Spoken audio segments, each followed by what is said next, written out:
Well, salutations. Good morning, good afternoon, and or good evening, wherever you find yourself orientated within this universe. And welcome back to another broadcast.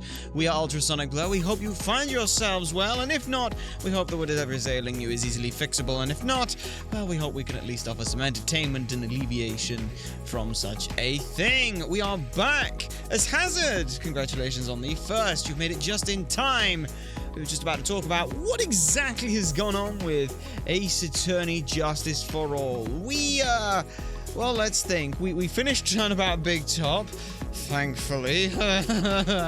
Oh, we're very grateful we finished that one. And then, we went to a nice fancy meal, talking about, like, some TV award show is basically how it was.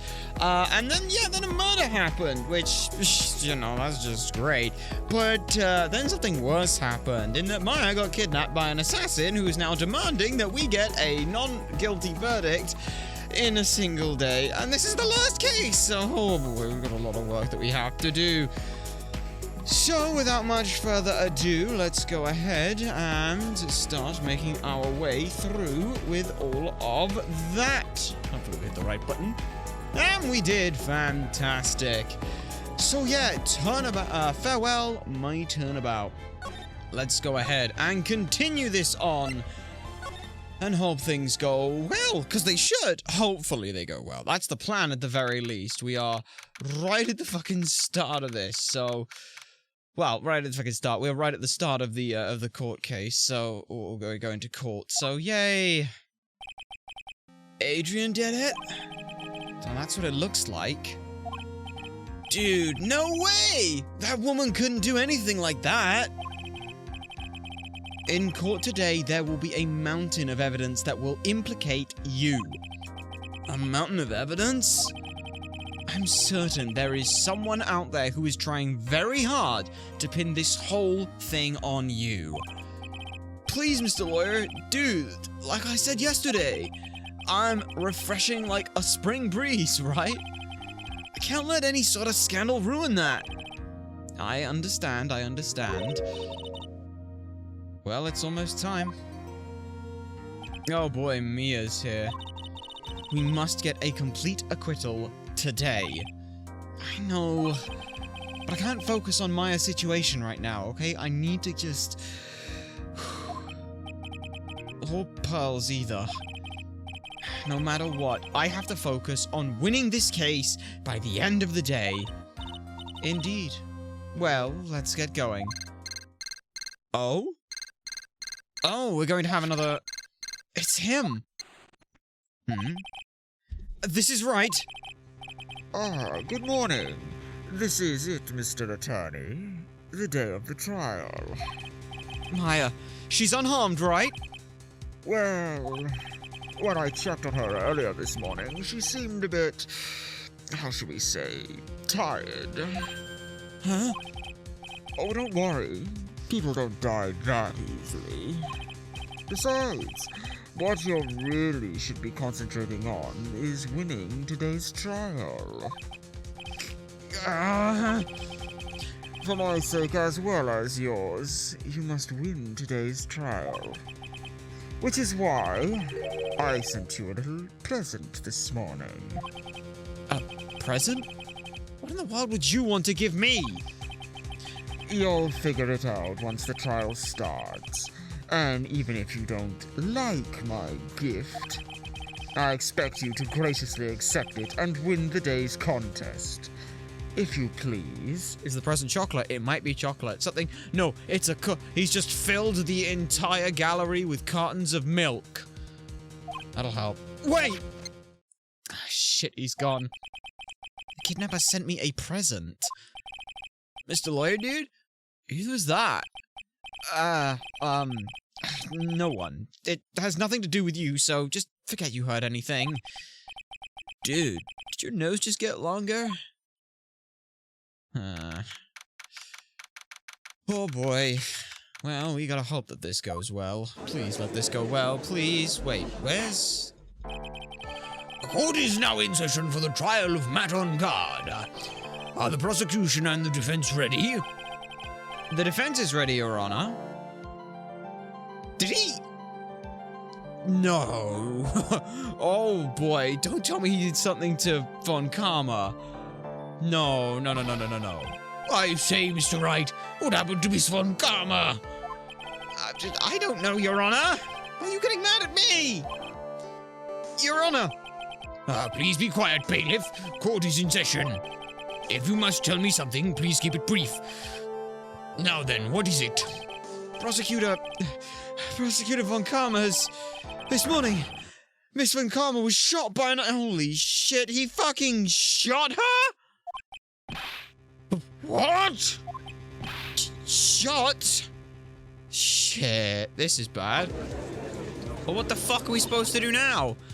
Somehow, I think this is the present that man was talking about. His present? Miss Von Karma is one of the top prosecutors in the country at the moment. If she were to disappear, it would be to your advantage. This is totally insane! Miss Von Karma, is she alright? I don't have that answer. She's alive and in stable condition. Well, that's good. Phew. You're... I thought he'd show up. Alright then, Edgeworth, Your Honor. Due to the circumstances, Miss Franziska Von Karma cannot appear in court today. I, Miles Edgeworth, will be taking her place. The prosecution is ready. Naturally. Yo, Edgeworth is back for the final case! Let's fucking go! Let's go. Alright. Hardly a present, he made it tougher for us. That's true, but we got to see Edgeworth again, so that is also a present, you know. Miss Von Karma was shot in her right shoulder and is currently undergoing surgery. Luckily, I have looked over this case and am familiar with the details. Do you think that this assassin shot them on purpose in the shoulder because they know about the Von Karma history, so he just made them match? The prosecution seeks to prove the guilt of Mr. Matt on guard. The court acknowledges the prosecution. Right? I finally found the answer I was struggling for on my long journey this past year. By the time this case comes to an end, you too will know the answer. Now then, the prosecution would like to call its first witness. Please bring Detective Gumshoe to the witness stand. Witness, your name and occupation. My name's Dick Gumshoe, sir. I'm a detective down at the precinct. Well, for now. For now? After this trial's over, I'm supposed to turn in my badge, sir. Detective Gumshoe? The prosecution has no need for a depressed witness. Lift your head up and face forward like a proud officer, Detective Dick Gumshoe. Yes, sir. Now, let's have your testimony. If we want to explore the various facets of this case, we must start with that. Get ready, Phoenix. This is going to be one very rough fight. Yeah, it would have to be with Edgeworth as my opponent. The answer he was struggling for. Interesting. So what was he struggling for then? Show me this answer you finally found, Edgeworth. Well, first, we're not going to see his answer. We're going to hear bare facts of the case. Alright, what do we got from you? This murder happened after the Hero of Heroes award ceremony, sir. The victim, Juan Cordia, was found dead in his hotel room. After looking at the cause of death, we believe he was definitely murdered, sir. At first, we thought there was something suspicious about the empty guitar case. However, we later found out that the guitar case had nothing to do with the murder. Interesting. Why? After the award ceremony ended, the victim was alone in his room? Yes, sir. Both the victim and the defendant went alone to their rooms, sir. Well, that's not true. I see. Mr. Wright, you may begin your cross-examination. Alright. What do you got for us, then? What have you got for us? Well, this murder happened after the Hero Heroes award ceremony, and you're sure of that? Would you please give us a brief timeline of what happened after the ceremony? People's movements, things like that, just so we can be clear. Okay, pal. Well, the ceremony started at 6 p.m. It ended around 8 p.m., and then there was a short break. A special post-ceremony show was supposed to start in the lobby 30 minutes later. And that's when the victim's body was found, correct? Which is to say, the murder occurred during that 30-minute break period. Please continue with your testimony, Detective. The victim, Juan Cordia, was found dead inside his hotel room. Alright. The person who discovered the victim's body was Adrian Andrews, correct? Yeah. Who is this Adrian Andrews you're talking about? Well, she's the defendant, Matt Ungod's manager. She's a real pretty lady, sir. Ah, so she's a pretty lady. I wonder if she will grace us with her presence. When the pro-ceremony show was about to start, she went to get Mr. Ungod. After visiting his room, she next went to the victim's room to get him for the show, sir. I see. And that's when she found the victim's body. Yeah, but why would she wasn't his manager. She would have nothing to do with him. As far as she was concerned, she shouldn't be getting him. She should be just working on Matt Ungod. Something's wrong here. After looking into the cause of death, we believe he was definitely murdered, sir. Alright. What do you got for us? And the cause of death wasn't that because Mr. Cordia was stabbed in the chest? Only a careless amateur would believe something so brainless as that, pal. Take a good hard look at the crime photo. No! No! We were joking when we said he was obviously strangled. Was he? No, real pro's attention would be drawn here to this bandana. The banana? That's his, bandana, sir. That's the thing wrapped tightly around his neck, sir. Ah, yes, I see. His banana-scented bandana. Then, what about the knife? Well, it seems to have been stuck in the victim's chest on purpose after his death, pal. We have a crafty murderer on our hands here. Okay, so he was strangled with the scarf and then stabbed with a knife. Okay. At first we thought there was something suspicious about the empty guitar case. Okay, what did you come up with that? And why did you think that? Well, because it was empty, pal. The German ninja doesn't go anywhere without his bright red guitar. And we couldn't find it anywhere at the scene of the crime. Oh, then how about this theory? Fan really wanted the guitar and did the crime to get it. How's that? We thought of that too, but? Well, the only fingerprints on the guitar case were the victims. Only the victims, huh? I see. Ah, well, so much for my theory then. Well, so it bears Corrida's fingerprints, okay. We gotta stop calling him Cordia, because we keep doing that. However, we later found out that the guitar case had nothing to do with the murder. Alright. And what convinced you that it had nothing to do with the case? Well, the guitar wasn't at the Gatewater Hotel that night. Well then, where was it? Well, the bright red guitar was eventually found at the TV studio, sir. The victim, Juan Corrida, had apparently only taken the case with him, sir. So you mean he forgot to put the guitar inside the case? Yes, sir. Even when he was on stage for the ceremony, he didn't have his guitar. So the guitar case was empty even before he got to the hotel, huh? Yeah, that's right. So it really had nothing to do with the case after all. Watch this be the most important thing involved in the case. I believe that is enough. First, the victim was choked to death with his bandana. Then, after the victim was dead, the killer deliberately stabbed him with a knife. Which brings me to my next point. Why then did the police arrest Matt Ungod? Because there was reason enough to suspect him. Here it comes. Looks like Edgeworth's back in full swing. Very well, Detective Gumshoe, please testify about this matter. Yes, sir. Why arrest man on guard? That's actually going okay for now, so what would he want then? Well, man on guard and one corridor were huge rivals with each other. They each thought the other guy was in his way. Well, that's motive enough in my book. As for evidence, there's the German ninja's button. It was ripped off of the ninja costume and it was found inside Mr. On Guard's Sakama. The defendant's fingerprints were also all over this knife.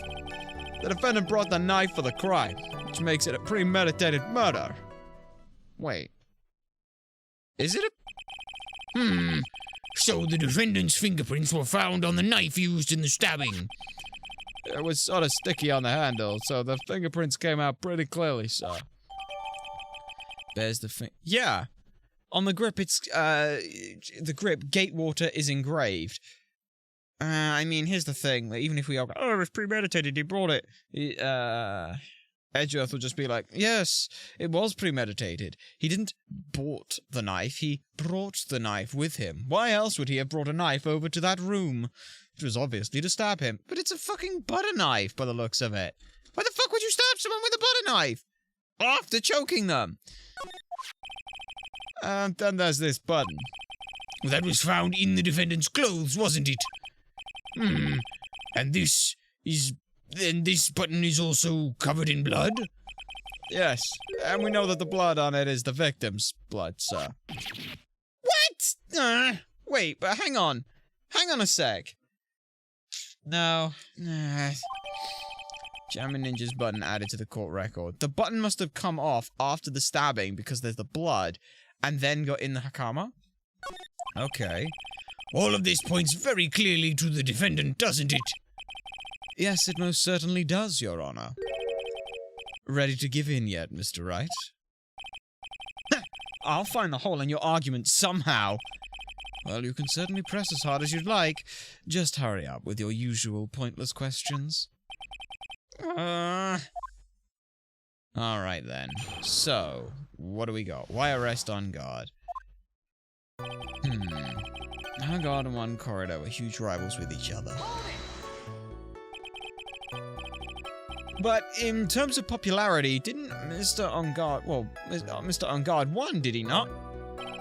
Yeah, but you know what's ironic, pal? Juan Corridor was always one step behind Mr. On Guard in everything. This year it seemed like he finally caught up, ready for the final big showdown. But Mr. Corridor lost the Grand Prix in the end. Well, that's too bad. He must have been pretty downhearted after losing. Wait, is Hedgeworth just thinking about all the losses? That's hilarious. Isn't it the hotel from the first game? It is the hotel from the first game, because it was across the road where they, April, May, and Mr. Red White was. Wait just 1 second here. Mr. On Guard was beating Mr. Corridor in the popularity polls. Well, yeah, I guess, but... Which means that in the defendant's eye, the victim was not a rival at all. Which means he had no motive to kill at all. Well, yes, I would quite agree. Well, detective? It's not... Well... I guess if you put it that way, then, yeah, the defendant wouldn't have no motive.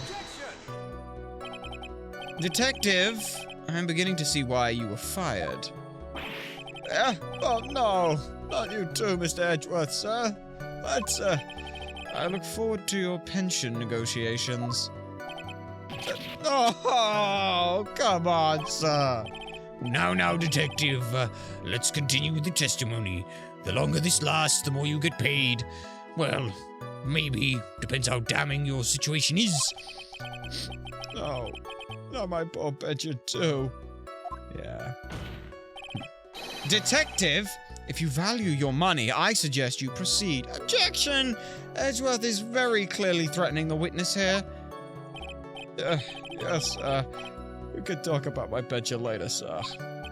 What about what I was saying? Hello? Anyone? As for evidence, there's the German Ninja's button. The button doesn't do that much, does it? Do you have any proof that the button belonged to the victim? Why are they bullying him? Well, technically he's the only one who knows about Maya's situation, so it feels like he was going slightly easier on us, but he's trying to do it without throwing everything away. Huh? Well, what do you mean, pal? Oh, well, let me put it this way. I'm asking if you had any evidence to back up your claim that this button was ripped off the Jammin' Ninja's costume. Huh? Well, but can't you tell just by looking at it? The victim's blood is on it. Anyone could have smeared that blood on there afterward. Mr. Edgeworth, come on, help me, sir. Alright, I knew this had to be this piece of evidence. Now to reel this one in. Thread. Huh? The button was attached to the costume by thread, obviously. And the thread snapped when the button was torn off. If you match up the ends of the thread on the costume with the thread on the button, it's a perfect match. Yeah, that's it. Well, they're a perfect match, pal. Ugh. That's Edgeworth for you. Never misses a beat. Okay. It was ripped off the ninja costume and was found in Mr. Arngard's hakama. And when was this button found? Pretty soon after the body was found, we rounded up everyone who knew Mr. Corridor. And then we did a search on him. That's when we found the button. So that would be almost immediately after the murder. The police didn't have the free time to lollygag and play tricks, unlike certain people. Hey! What is he trying to say to me here? Or about me here? The defendant's fingerprints were also all over the knife. How were the fingerprints arranged on the knife? Well, what do you mean, pal? By examining the fingerprints, you can determine how the defendant held the knife, correct? For example, did he hold it normally, or overhand, or... Oh, is that what you meant? Well, we didn't actually think of that. I can't believe the bumbling of this department. Hopeless. Are you paying attention to the testimony, Wright? The defendant's fingerprints were all over the knife. There is no way to determine how the knife was held at the moment of the murder. So, is the defendant the owner of this knife, then? Well, the defendant brought the knife for the crime, which makes this a premeditated murder. Don't think it does, but I want to press it anyway. There is no way this was a premeditated murder, even if he bought the knife. Sorry, pal. This isn't some pocket knife. It doesn't fold, so it's not great for walking around with either. Well, this is not good. If the prosecution can prove it was a premeditated murder, we're done for. Phoenix? Yeah? There's something very interesting about that detective just said just now. Think carefully, before it is too late. A button covered with the victim's blood and a knife with Arngard's fingerprints. Be grateful. If the judge were more rash, he would have already pounded his gavel in closing. We're still in a world of trouble, though. Well, before any battle, you must find your enemy's weakness. So let's find that weakness in this testimony, no matter how small it may be, okay, Phoenix? Alright then, yeah, it is definitely it's gotta be the knife, right? Because it's like the defendant's knife were all over the fingerprints, which makes this a premeditated murder. They were staying at the Gatewater Hotel. This is a Gatewater Hotel knife. This does not make it premeditated in the slightest.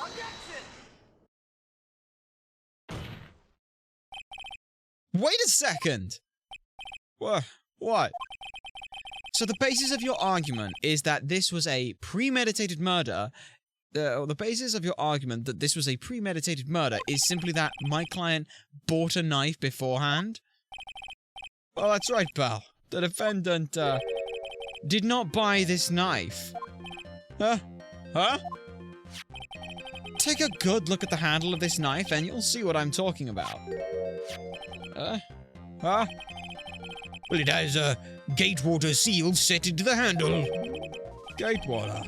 I think I heard that name somewhere before, pal.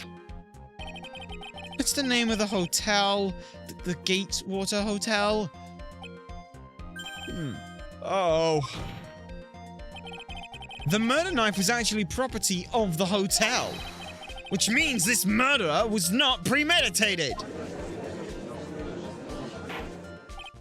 Yes, that is very true. This is a very big... What is it, Mr. Edgeworth? I'm sorry, but the defense is simply too careless. What?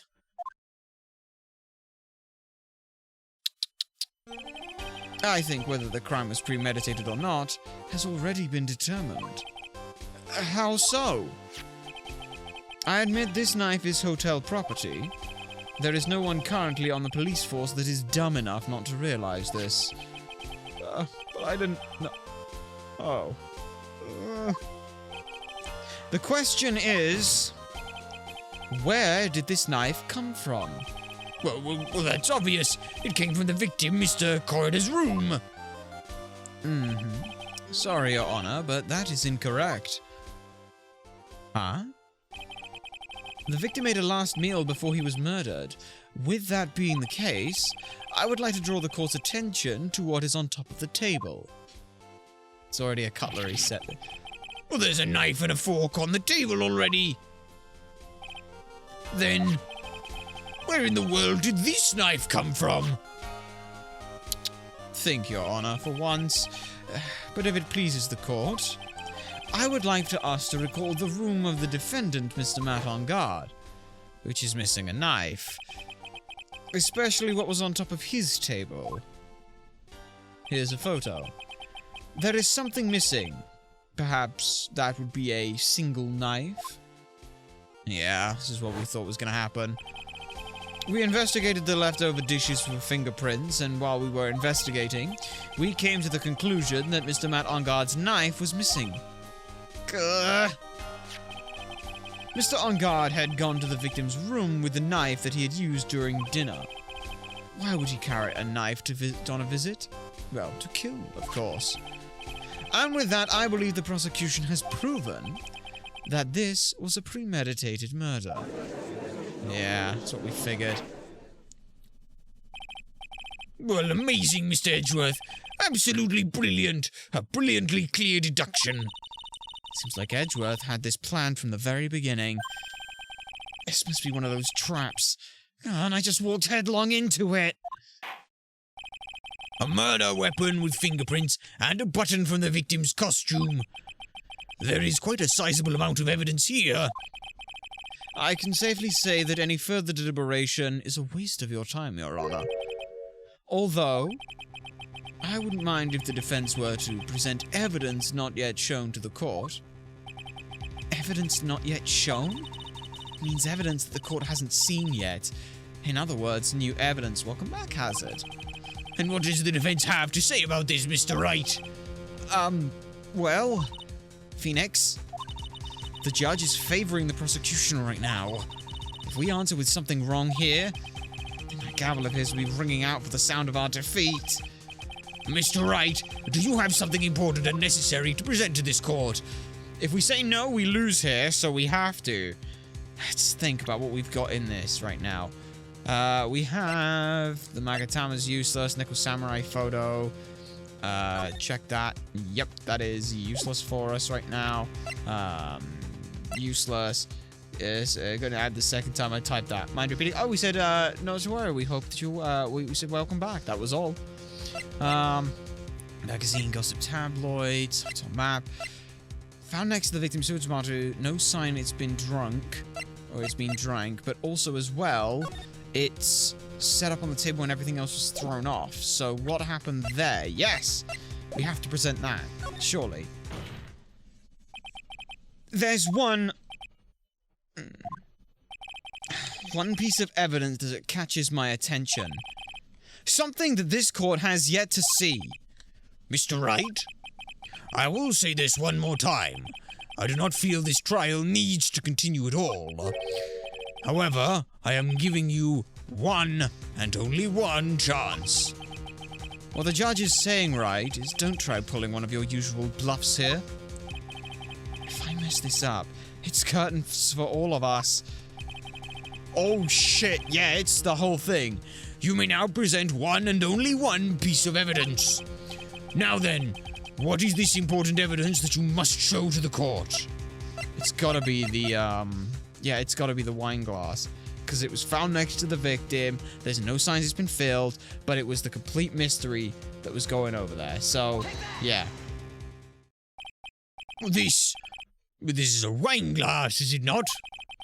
Please look at the photo of the crime scene one more time. This scene is a mess because of the victim's struggle against his assailant. The victim was broken, though the vase was broken, his makeup all over the floor. These were all things that were at one point sitting on top of the dresser. Well, yes, I see your point.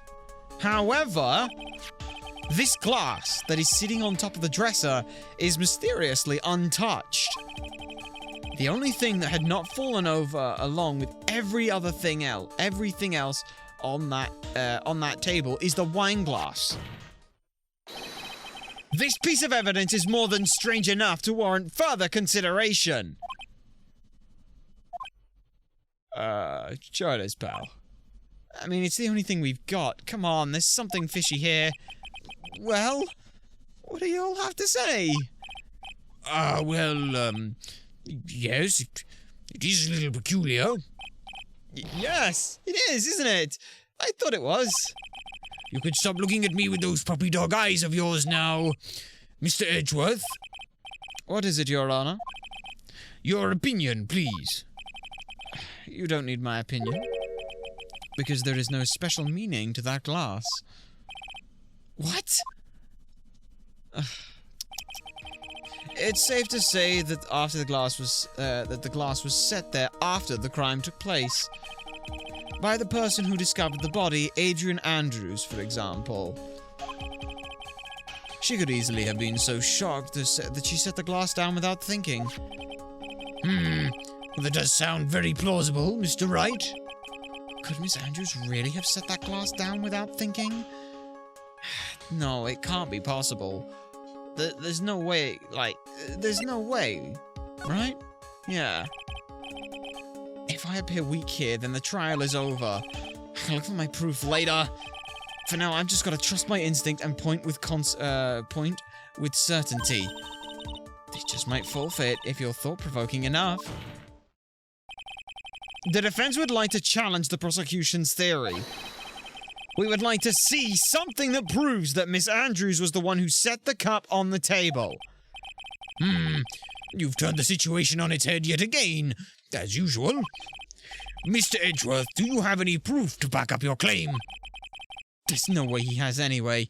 He's just bluffing. Unlike Mr. Wright, I never say anything unless I have the evidence to support it. What? You're not thinking hard enough today, Wright.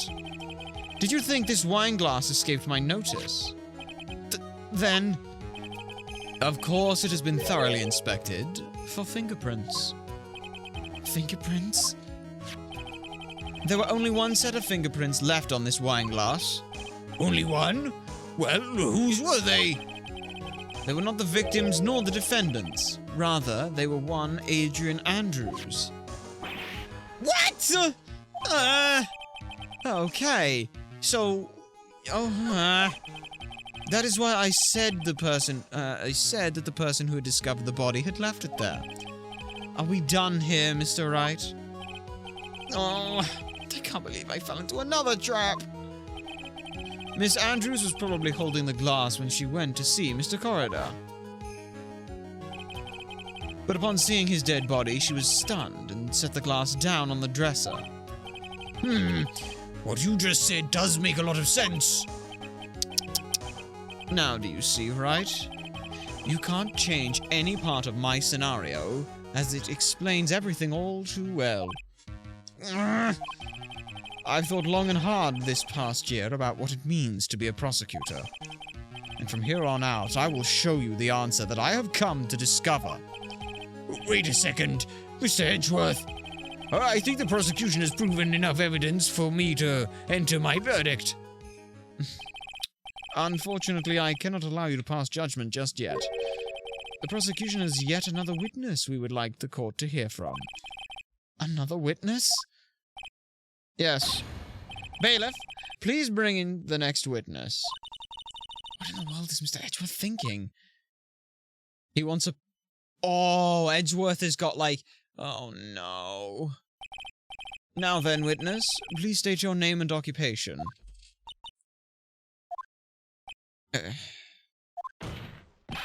Witness, your name and occupation, please.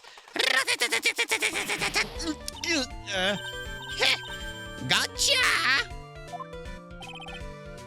I wonder what happened to that calm composure he had earlier.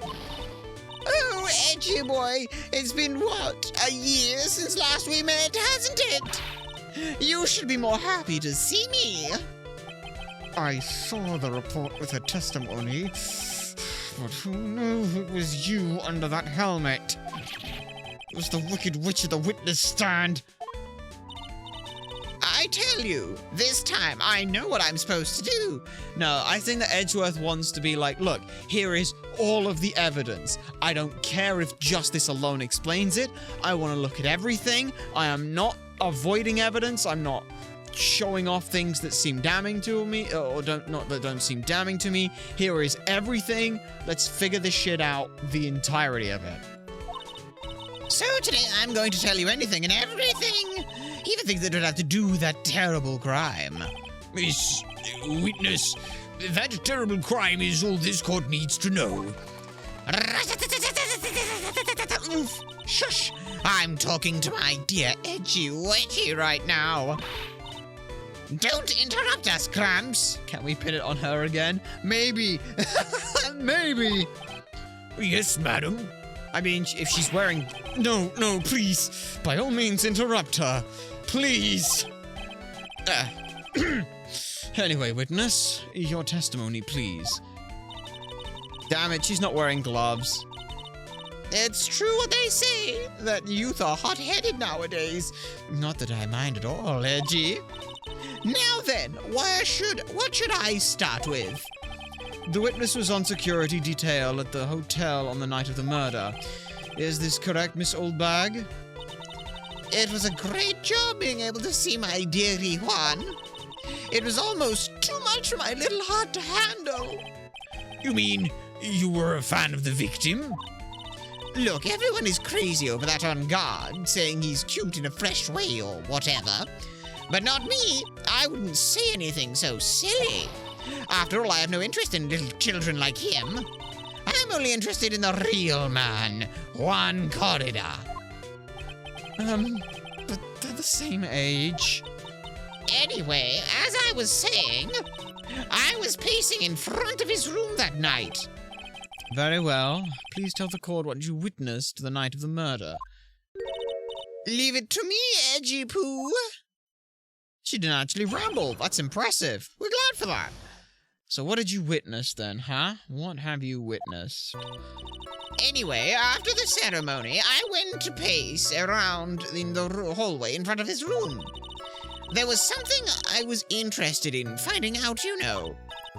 Well, since I was on the job, I made sure to keep a good eye out the whole time. That's when someone showed up. It was a man coming out of poor Juan's room. It was on guard. Matt on guard. He was trying to sneak his way out of Juan's room. Right. Okay.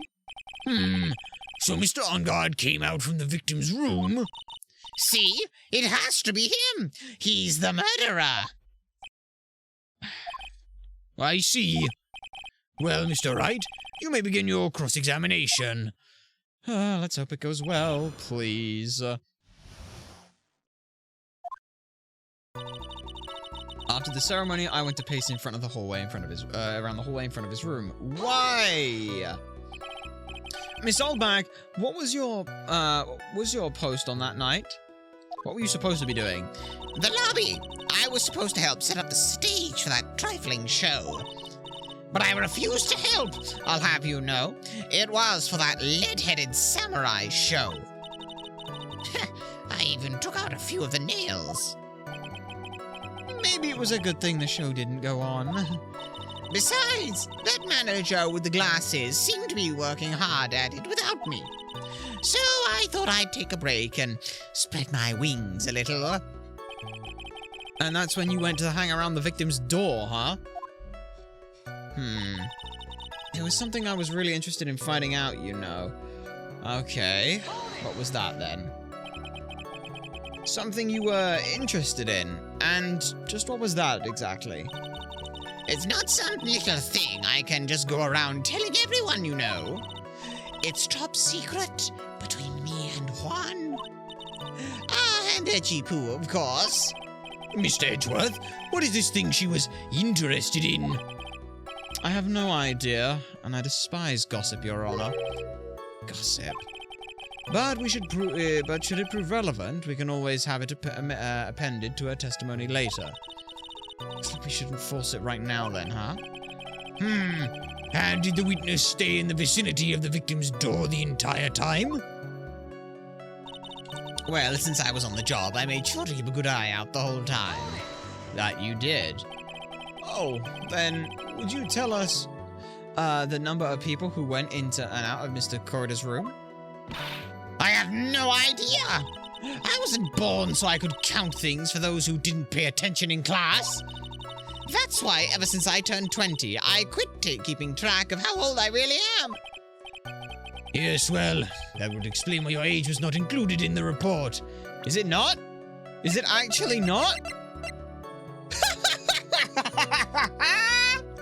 Age. This is just, I don't know. Yeah, that's fine. In any case, the witness then saw someone, correct? That's when someone showed up. There's a man coming out of his room. Okay, who was it?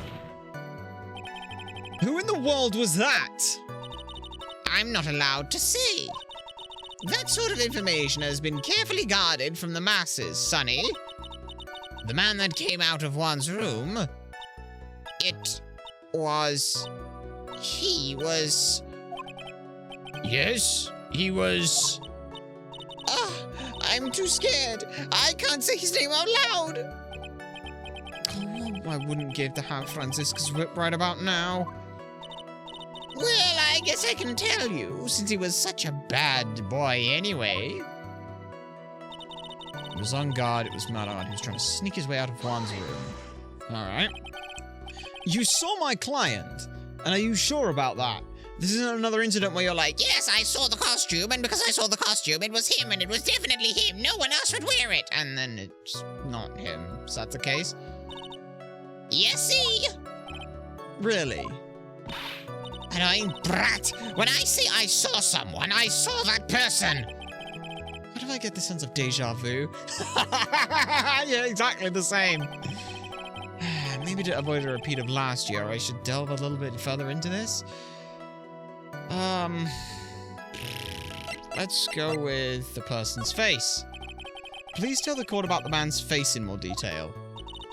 You don't need me to tell you about his face. That soft, gentle look in his eyes and effeminate lips. His right eye was covered by his silky hair, his sparkling, shining teeth. His teeth were shining? Well, he's shining all around in this week's pin-up poster, dearie. This week's pin... Why do you... No, never mind. I don't care how he looks in this week's issue. Please say what you saw that night. What? On God's face is the same no matter where it is. You know, you whippersnapper. So, Mr. Wright, was this testimony just now important or relevant? In any way? Yes, she's refused to actually explain something. I don't think she saw her face. It's not very important, no. I guess it really wasn't that important after all. Mr. Wright, do you know why we say time is valuable? If not, I suggest you learn. You've wasted 3 minutes of this woman's youth. That's more valuable than gold to me. Why do I suddenly feel like the old presence of her childish winning? Why do I feel old in the presence of her childish whining? She may not remember things or be mistaken here and there, but I don't think she's lying. That's bad for us. Really bad. But that's how the human mind is. It also has a tendency to jump off topic. She's strayed onto a few interesting side topics this time too, hasn't she? But that's what makes her a sweet old lady, right? It's because you're not the one who has to question her. Yeah. Okay, then. Well, that last one seems interesting. Yeah, it was Madame Guard who was trying to sneak out of the room. Let's press this, then. You saw my client. Are you sure about that? Yes, he. Really? Why do I get this instant? Maybe I should dive a little further. Let's go with the person's clothes. Please tell the court about the man's clothes in more detail. What a troublesome man you are. Really, as if something like that matters. But it does, Now what was it? Oh yes, that was it was that thing. What thing? That gaudy thing he's always wearing. That racing jacket. Ah, he was wearing that in the detention center, too. That thing's meant for nothing but seducing women out of their pantaloons. Men. Right. So, Mr. Wright, was this testimony just now important or relevant in any way? Yes, it is. It was very important. Oh, hang on a sec. Of course it was important, Your Honor. Then perhaps you would like to point out what part of the testimony was important. Don't you see it, Miss Edgeworth? Your Honor, I request what the witness said about the jacket be appended to her testimony. I don't quite see where you're going with this, but all right, witness, please. Well, I don't like to badmouth anyone without reason, but if I must... He was wearing his flashy racing jacket. Honestly, it's all just for show. No, because the racing jacket, he was wearing his hakama. And the hakama is an item which you can see in this. If we check this, that's the hakama, which means he was wearing this outfit. He was not wearing that, was he? Yeah, figures. How about some more deja vu? Miss Oldbag? What? Don't say my name for no reason! Do you know what this is? It's a button number 2 on the Jamming Ninja's costume! Well, now I know she's an obsessed fan. She identified it so specifically in a single glance. Give it here! Give it here! If you don't give it to me, I'll punish you with this! Wow, she really is a die-hard fan to want a button covered in blood. This button was discovered on Mr. Matt Onguard's body during a full body search. See? See? This button proves beyond a shadow of a doubt it was that rascal on guard. It was caught up in the pleats of his nickel samurai hakama pants. See? See? And on guard is the nickel samurai. Witness! Now, it may just be me, and I do have an active imagination, but just now, didn't you say that the defendant, Matt Onguard, was wearing his usual racing jacket? I'm sorry. Sorry that you judge people based on what they wear. If I wore your trendy dress, then maybe you'd think that I was a more sexy woman, but instead, I have to put out this ridiculous space fade outfit for this entire thing. It's heavy, so heavy, I wish we just keep switching to CDs ages ago. Oh my... This is awful. I hate trying to read this stuff.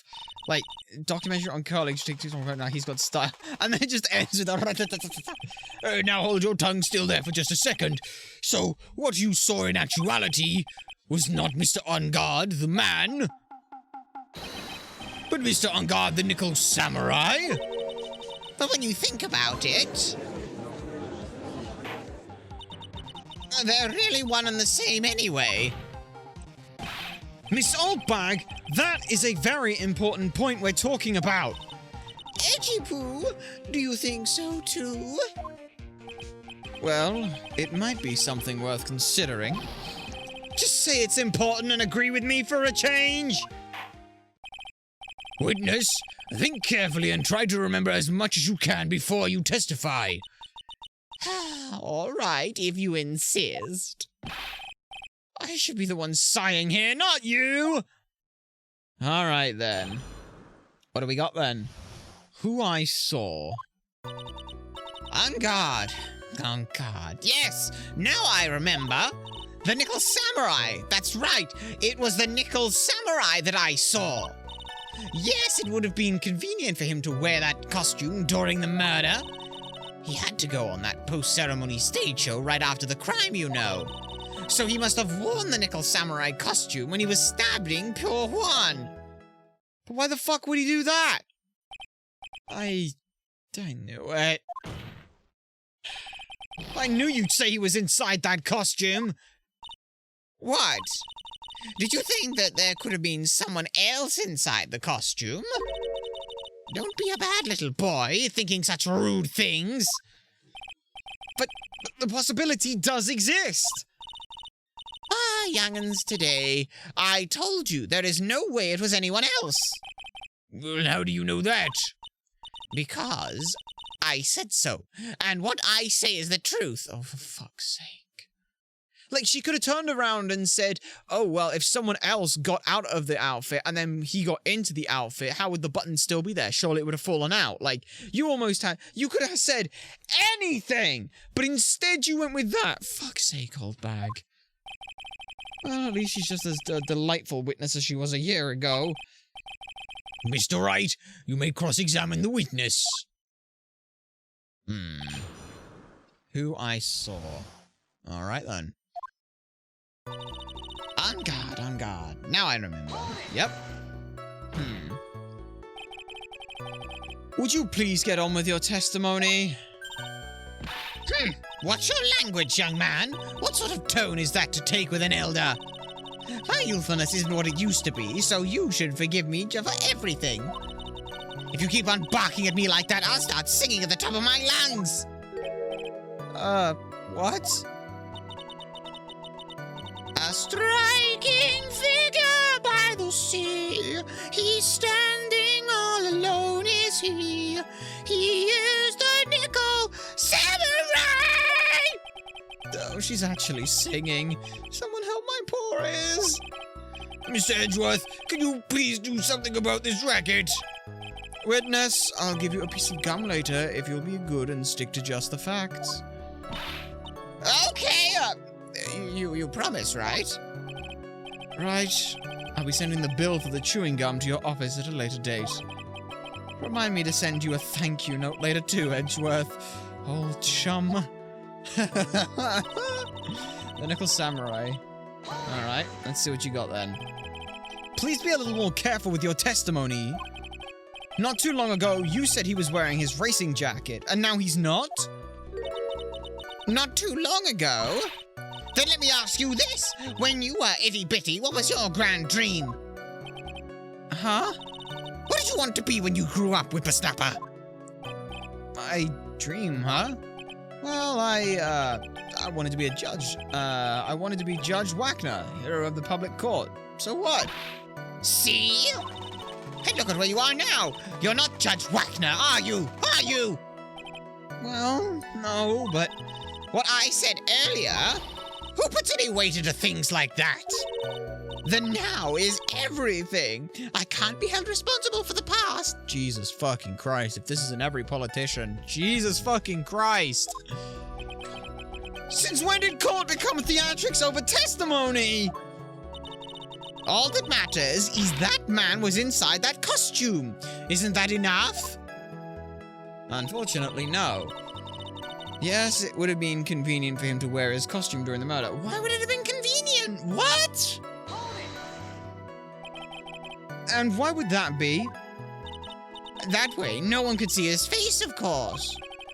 But there's still no advantage for him that I can see. In fact, you would think the costume would make him stand out all the more. You are such an annoying child, you know that. You disagree with everything I say. Isn't that what you're always doing to me? I got it. Maybe it was more troublesome for him to change in and out of his costume. You have to go to that post-ceremony stage show right away after the crime, you know. That's actually, for the first time, she said something that's almost relevant, and impressively so. Yeah. He had to go, yes, yeah. Was there anyone else scheduled to appear at the post-ceremony show? Well, all the contestants were supposed to go on stage in a friendly gesture sort of thing. And that included the Jammin' Ninja, right? Of course it included him. That's why when On Guard came out of Dear Juan's dressing room, I didn't give it a second thought. I see. Well, anyway. So he must have worn that nickel samurai costume when he was stabbing poor Juan. So let me ask you one last time. The person you saw really was the nickel samurai? As showy as ever. Haven't I been saying that from the very beginning? Can I throw in the towel yet? You don't need to think too hard on this one. It's a contradiction in her testimony and it's sitting in the plain sight. The question is what that contradiction means for us. Oh, well, I'll have to figure out what you're talking about first, but okay. Yeah. So if he was in the let's have a look at what we've got in the court record then. So Samurai, it would have been convenient if he had to go to that post show after the crime, so he must have worn the nickel samurai costume. He must have done it when he was stabbing poor Juan. Well, the problem is, like, look at the costume. Gloved and gloved. But we have a knife here that bears his fingerprints. So he didn't stab him? Or, no, wait, hang on, no, because, okay, we know where this is going to go. Edge was just going to be like, yes, well, he took the gloves off to eat his dinner, then he put them back on and stabbed him.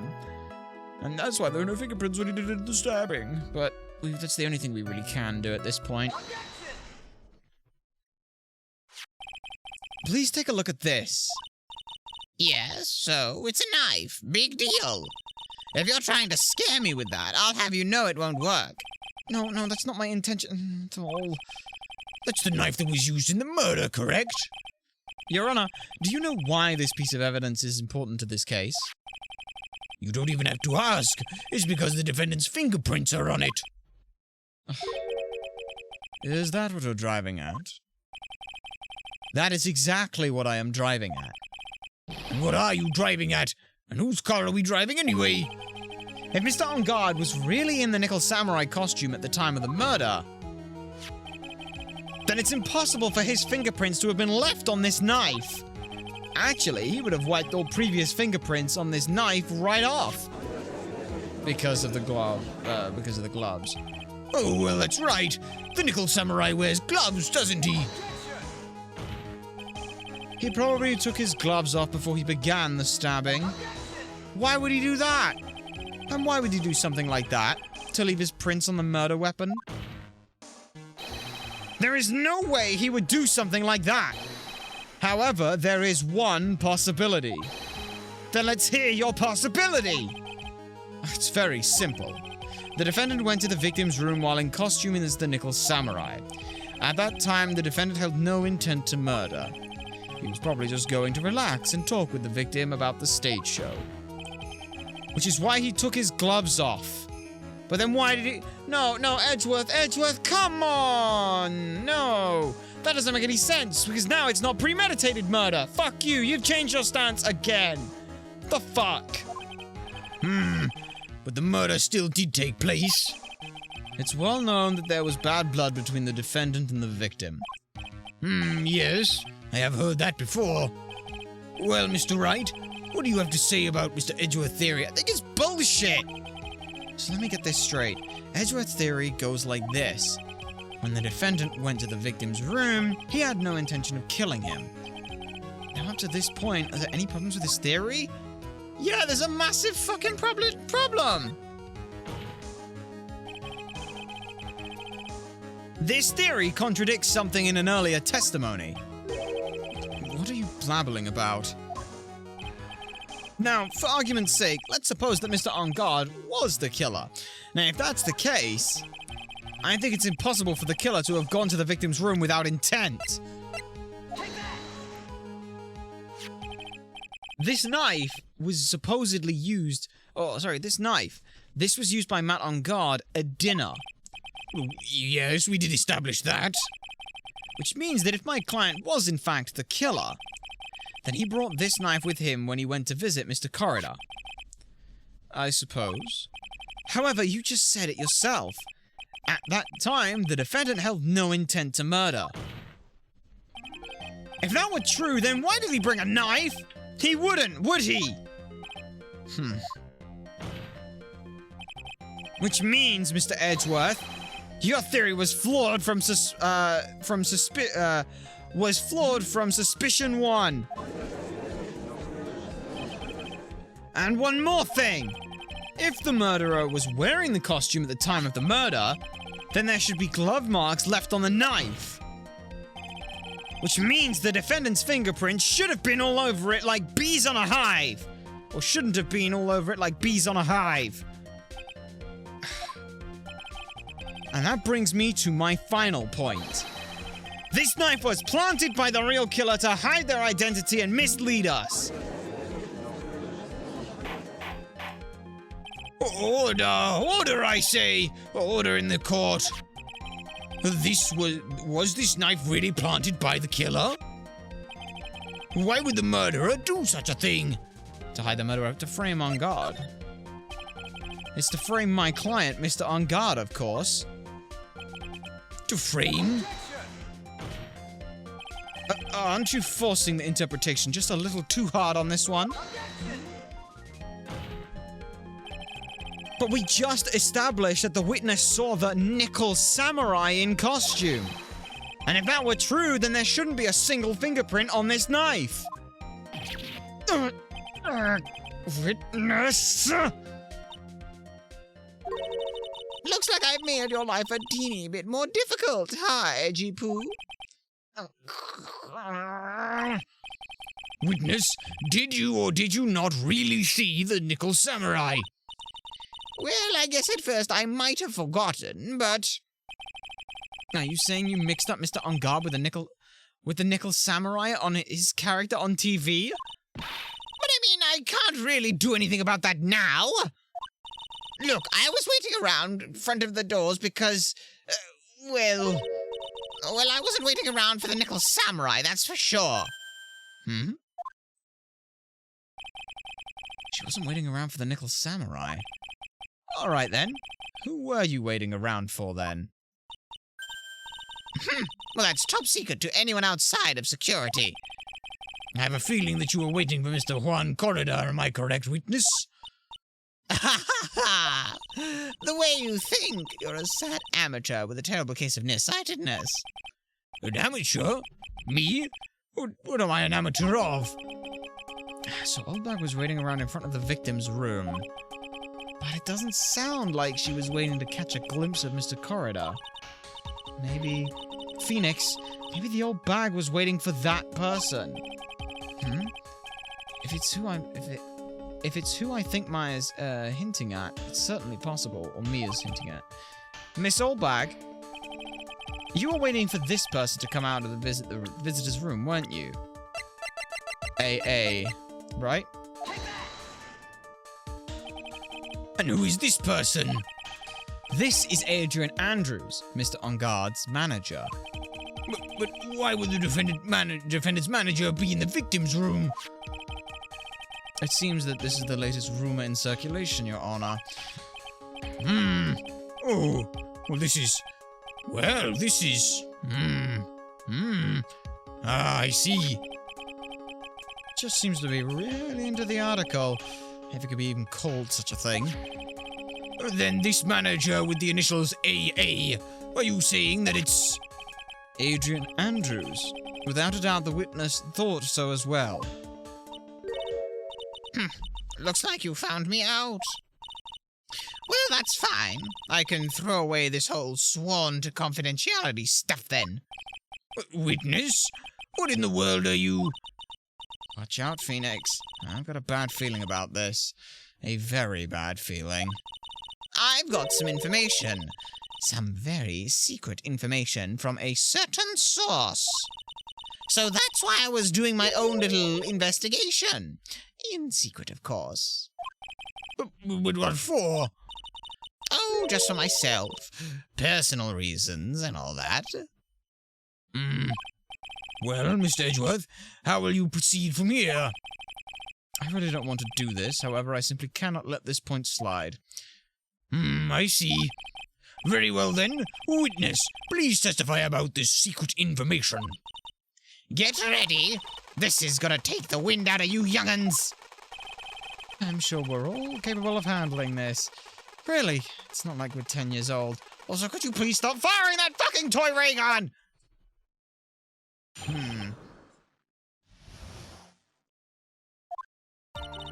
That Angard is one evil man.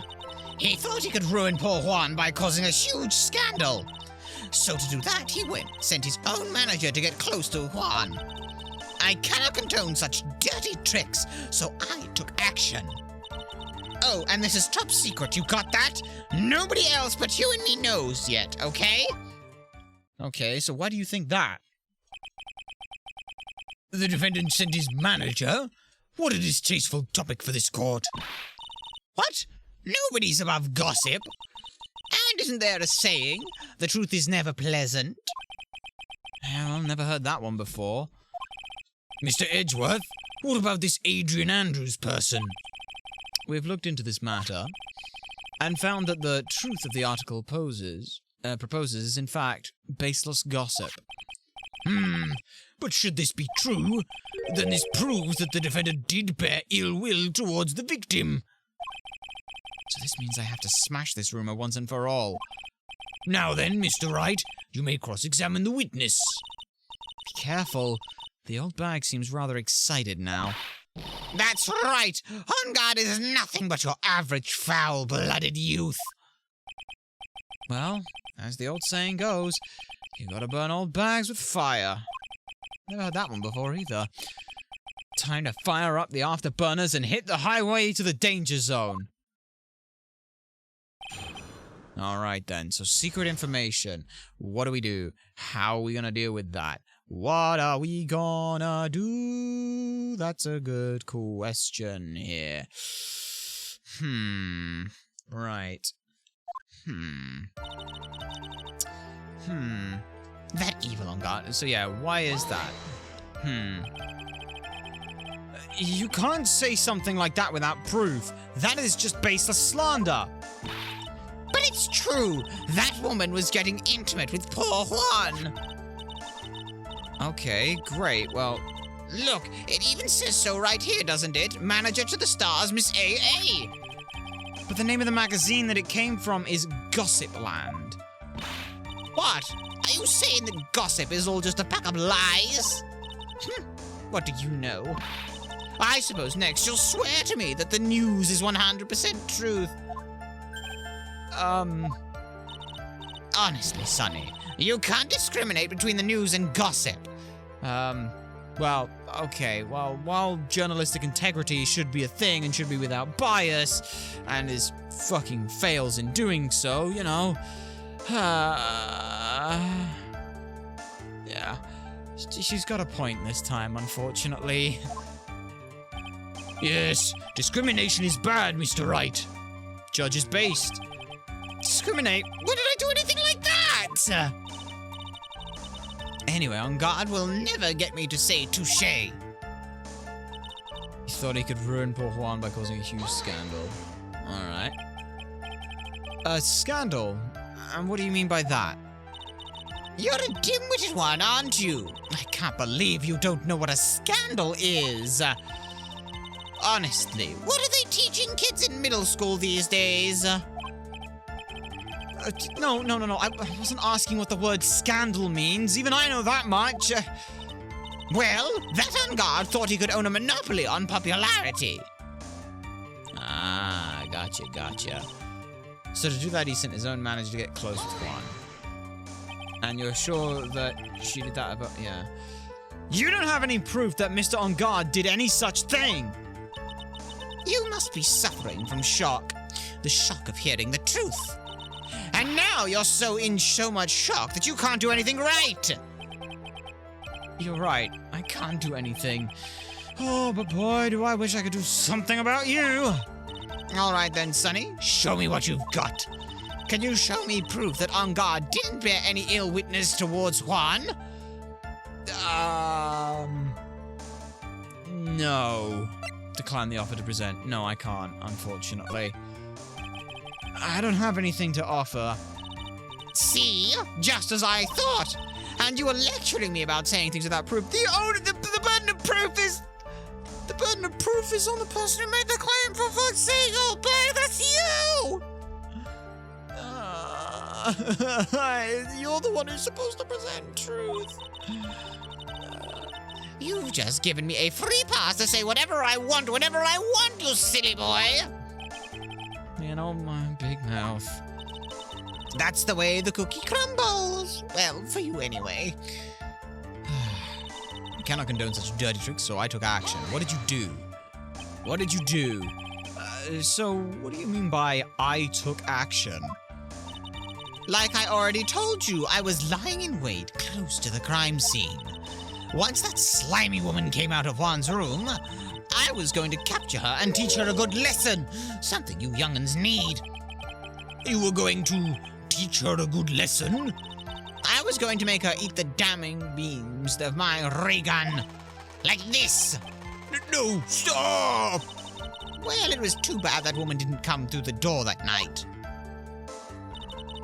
Oh, and this is all top secret. You got that? Nobody else but you and me knows yet, okay? Wait. What? I'm a busy woman. Tea time with the kids is over.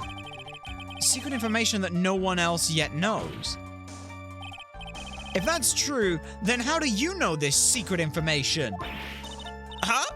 Well, that's because I'm a pro. Yes, that's it. It's a secret.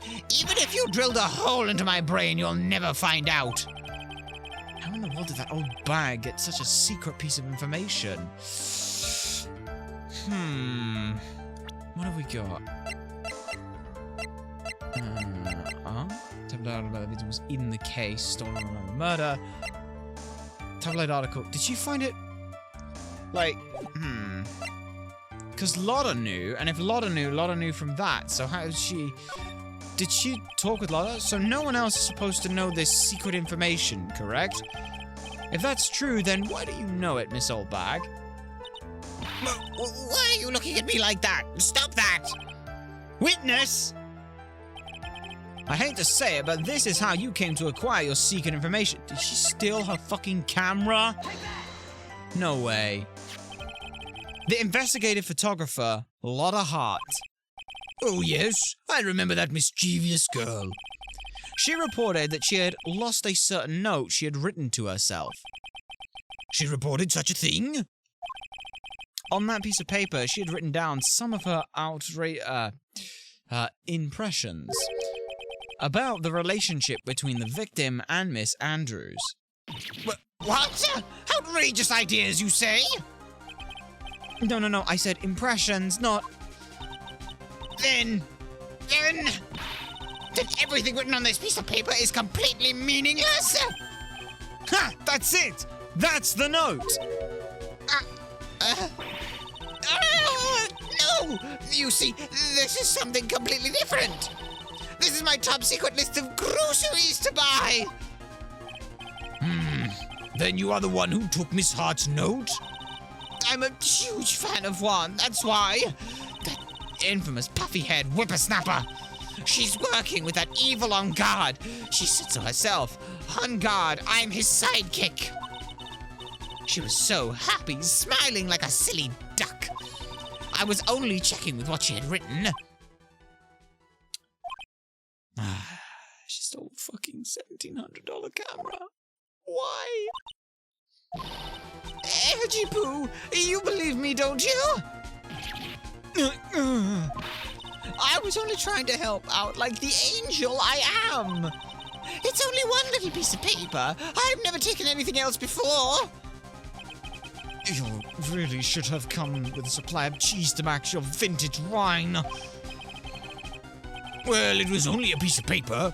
I suppose we can overlook this just this once. She looks like she's really sorry. Should I forgive her? No, pile on more pressure. We have to keep this thread going. If I let up on her now, she'll get away. Oop, sorry about that. I have to find some way to inflict a deafening blow to the prosecution. Witness! You said that the only thing you stole was that note. Is that correct? Stole? Why don't you listen more carefully, you annoying brat? I saved this piece of paper from the terrible, lonely trash can, that's all. You're lying, damn it, and I can prove it! Are you putting my credibility under scrutiny again? Miss Oldbag, I don't believe that the note is the only thing you stole that night. Where did you get hold of that note? Where did you get hold of that note?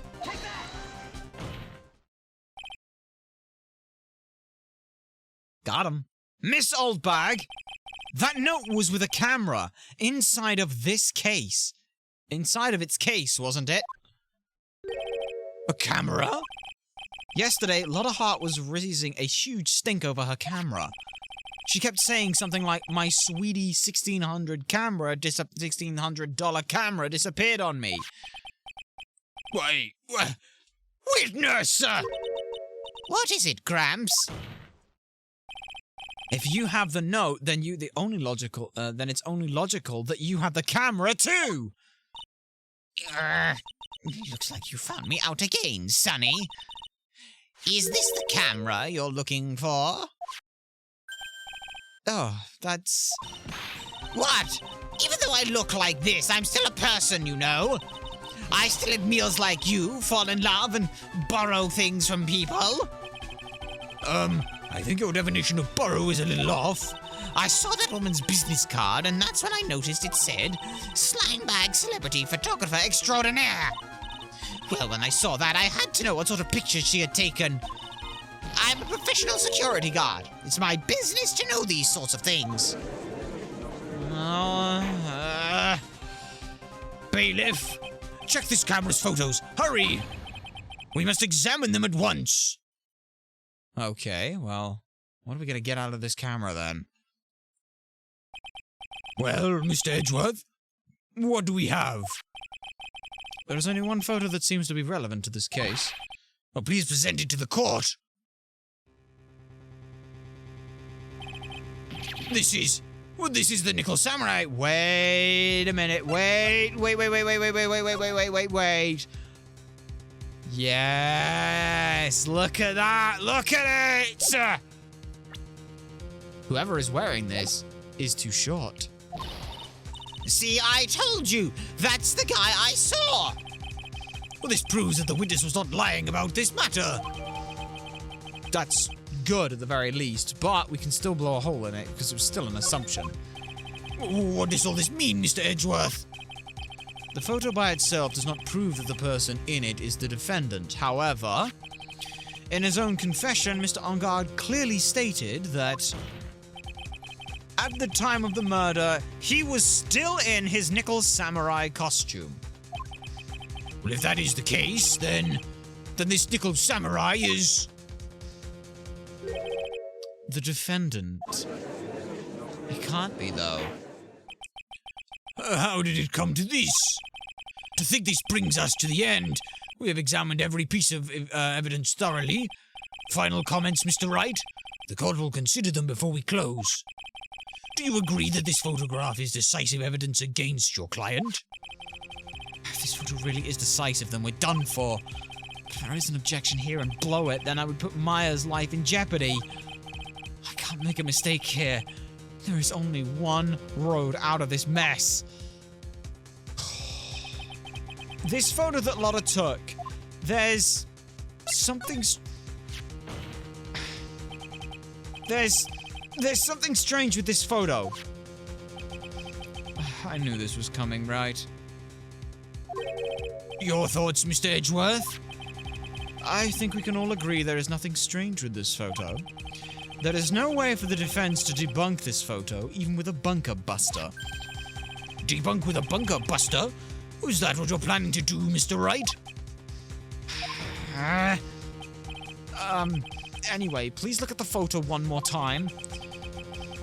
If you really believe you can honestly find something wrong with this photo, well, then you should only need one chance, correct? Well, I have to find something wrong with this photo. I can't let this chance go by. Where in the heck did she take this photo from anyway? It's all out of focus. Why can't you take a good shot, especially when it counts? Now then, let's hear your objection. What about this photo is strange? Look at this. Look at this. Look at these. See these? How the see how the hakama doesn't fit properly? It's too short. Whoever is wearing this is too short. I would like to direct the court's attention to this one area right here. What are you pointing to? His ankles? If you could see this person's ankles, that would be one thing. However, you can't. And? What does that mean? The costumed person in this photo could not have been Mr. On Guard! What is the meaning of this? I wonder if you would care to elaborate, with actual facts, that is. Let's take a look at the Nickel Samurai's poster. Yeah, you can see his feet. Please pay particular attention to the area around the bottom of the hakama. His socks? Well, you could see his socks. Well, they're probably more shoes than socks, because the whole samurai thing and the... Never mind. Exactly! However, in this photo, the Nickel Samurai is clearly holding his hakama up just to walk! There is only one explanation for this. The person inside this costume is clearly much shorter than the defendant. It was you, old bag! It was actually old bag. You broke into his room, you stole his knife, you stabbed him and put on the costume. I'll have to make you wear the costume again just to see. Alright, I think I turned things around for myself this time. That's curious. What is? Edgeworth is unusually calm today. That's true. He's just letting the trial run itself, as if he's only along for the ride. Along for the ride? What the hell do you mean by that? I can only guess that perhaps he doesn't feel under attack at all. He doesn't feel under attack? Then I haven't damaged his case at all? Mr. Edgeworth, where does this leave us? If the person in this photo is not Matt on guard, then everything the prosecution has tried to prove has become meaningless.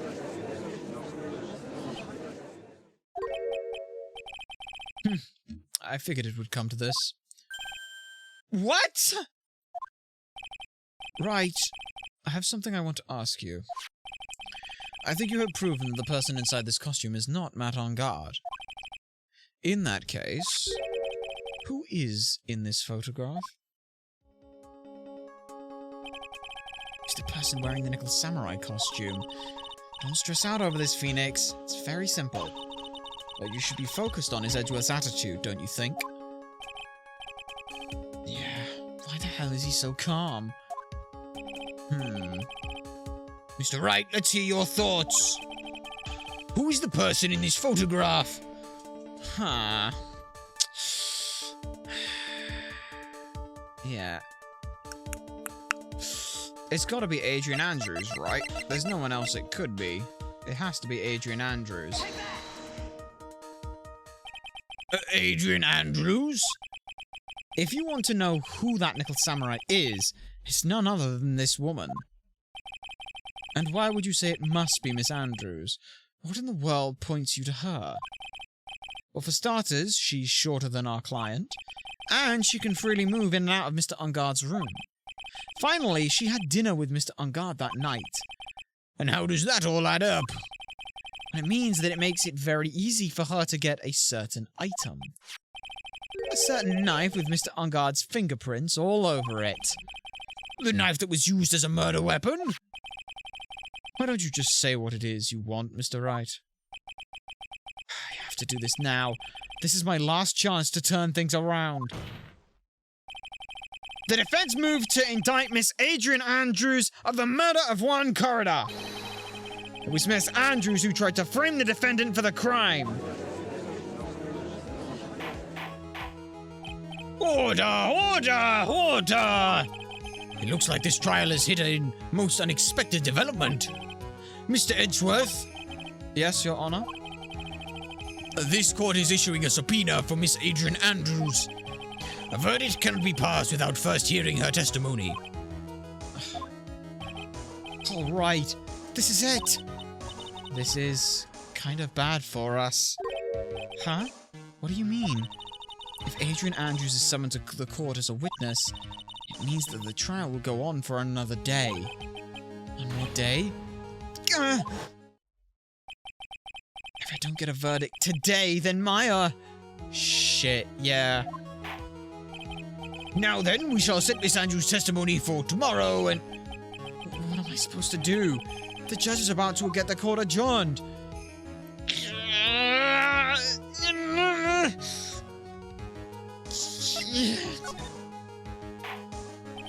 Now then. Please, Your Honor, continue the trial. You must pass a verdict today. I cannot do that. We cannot hear Miss Andrews' testimony if we do... Oh, please let her be here.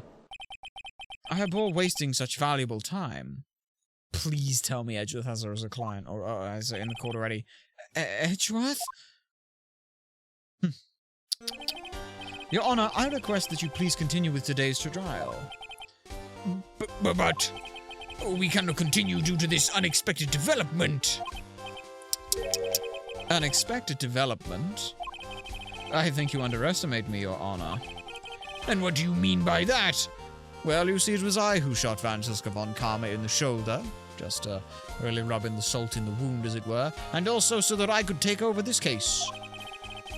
Mr. Phoenix Wright has his way of, that Mr. Phoenix Wright would slave his way to subpoenaing Miss Adrian Andrews is all happening according to plan, even if Wright was a bit slow to catch on. What? How? What is the meaning of your statement, Mr. Edgeworth? Miss Adrian Andrews is currently waiting in the prosecution's lobby. She is the next witness. Everything was planned out in advance by him? Somehow I knew there was no way Edgeworth would overlook Miss Andrews. Looks like this battle is far from over. Exactly. Well, very well then, if we must. We will call the next witness, Yeah, good thing Edgeworth did have this, or else we'd be in a lot more trouble than we think we would be in. However, before we can proceed, we shall take a 10-minute recess. Please prepare your witness at that time, Mr. Edgeworth. The courtroom will now take a 10-minute recess. Oh boy, okay, how we doing? We doing okay? We're doing fine. Everything's going fine! It's going fine. Hopefully. Yes, we will save our progress here. Farewell, my turnabout. Alright. There we go. Ta-da. Alright. And now... Now what do we have to get up to? Dude! I can't believe that Adrian? No way. Not cool and collected Adrian Andrews. She is your manager. It would have been very easy for her to pull this off. The only person who had easy access to that knife you used at dinner was... well, her. So after the ceremony during the break, huh? I was sleeping like a log the entire time. See, she could have easily planted that blood-covered button on your Hakama.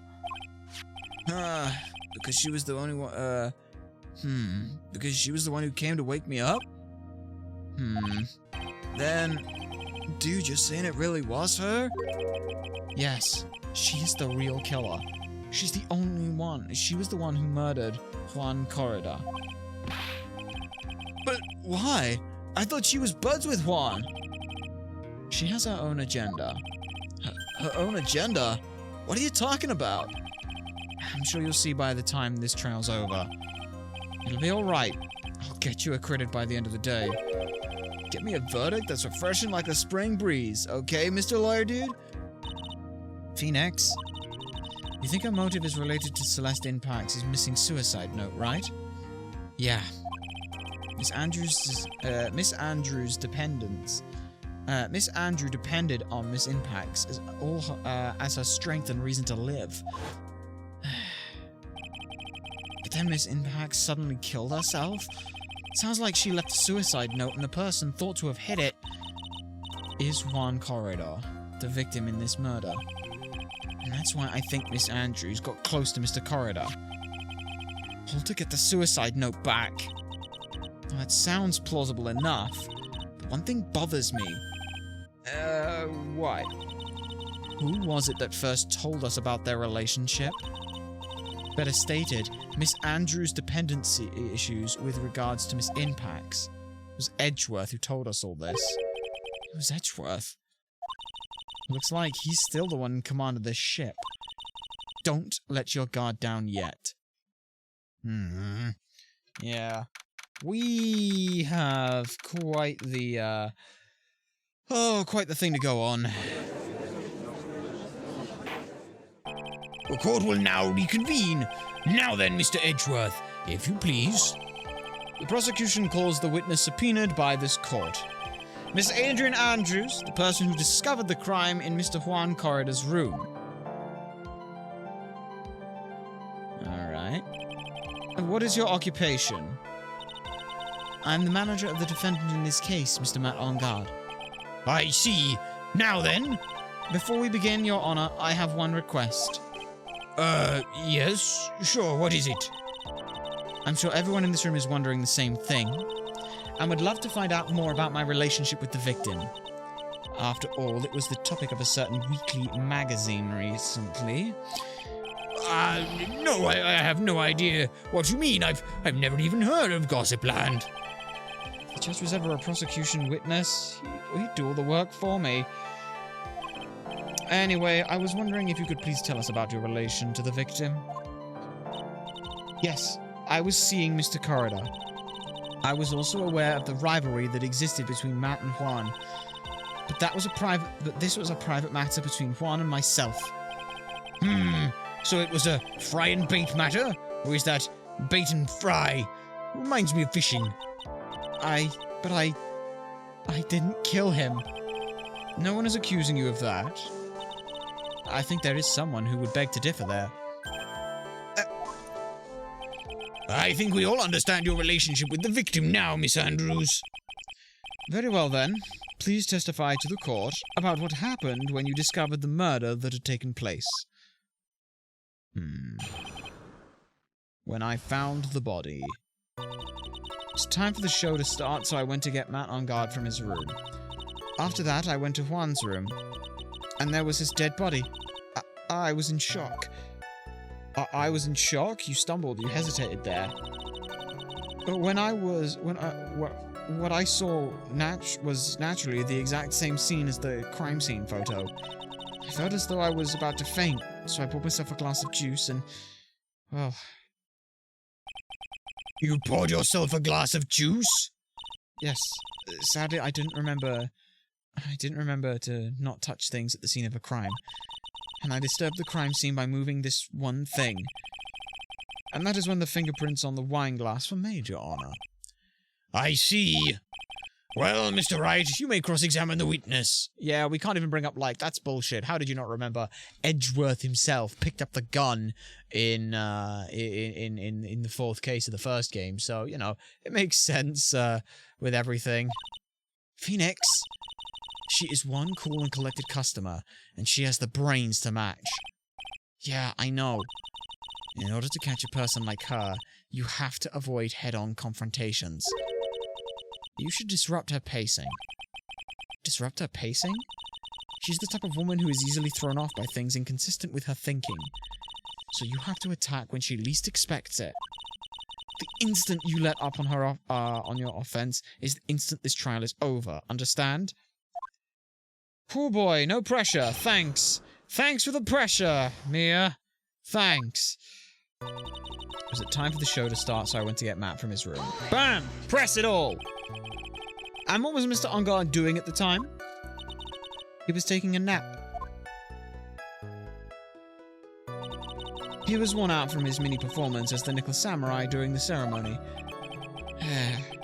Well, Ungard did say he was taking a nap. Then I guess you could say it could not have been taken out of his room, yes? Excuse me? What are you...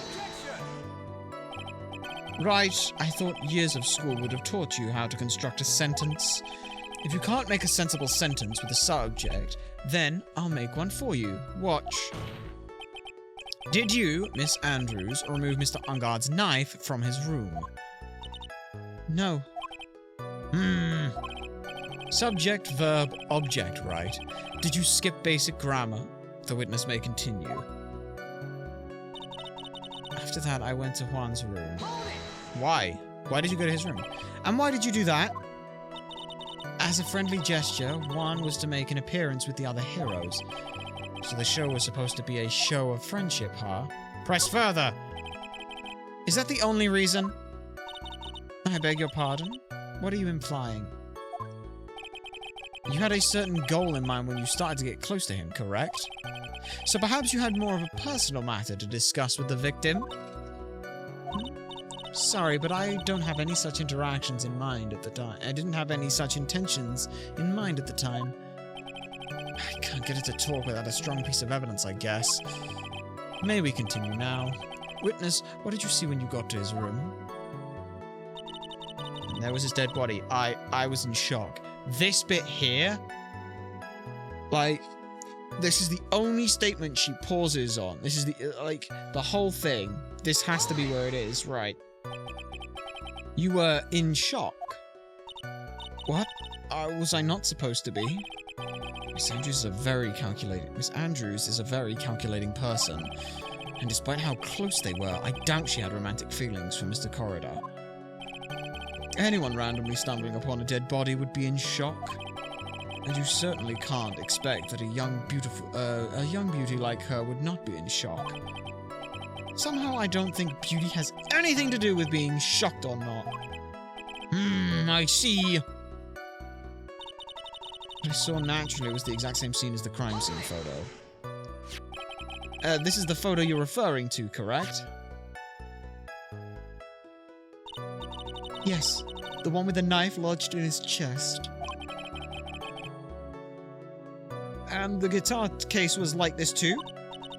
Yes, it was open and empty, of course. And then, what did you do next, witness? I felt as though I was about to faint, so I poured myself a glass of juice. And then set it down? Juice? Yes, there was a bottle of tomato juice on the table, so I helped myself. But you didn't drink any of it, did you? Huh? There were no lip marks left on this wine glass to suggest that anyone drank from it. I wasn't feeling terribly great, so I set the glass down without drinking it. Miss Andrews, I would like to confirm with you one more time. When you discovered the dead body of Juan Corridor, you were in great shock. And that's when you poured yourself a glass of juice, correct? And what of that? My mind was a complete blank at the time. Your mind was a complete blank? I didn't think that was possible for you. Well, aren't you rude today? Yeah. I was so dazed that I made one careless mistake. That one thing. What one thing? Never mind. It's no big deal. What was she starting to say just now? No, we press it further and everything. Miss Andrews!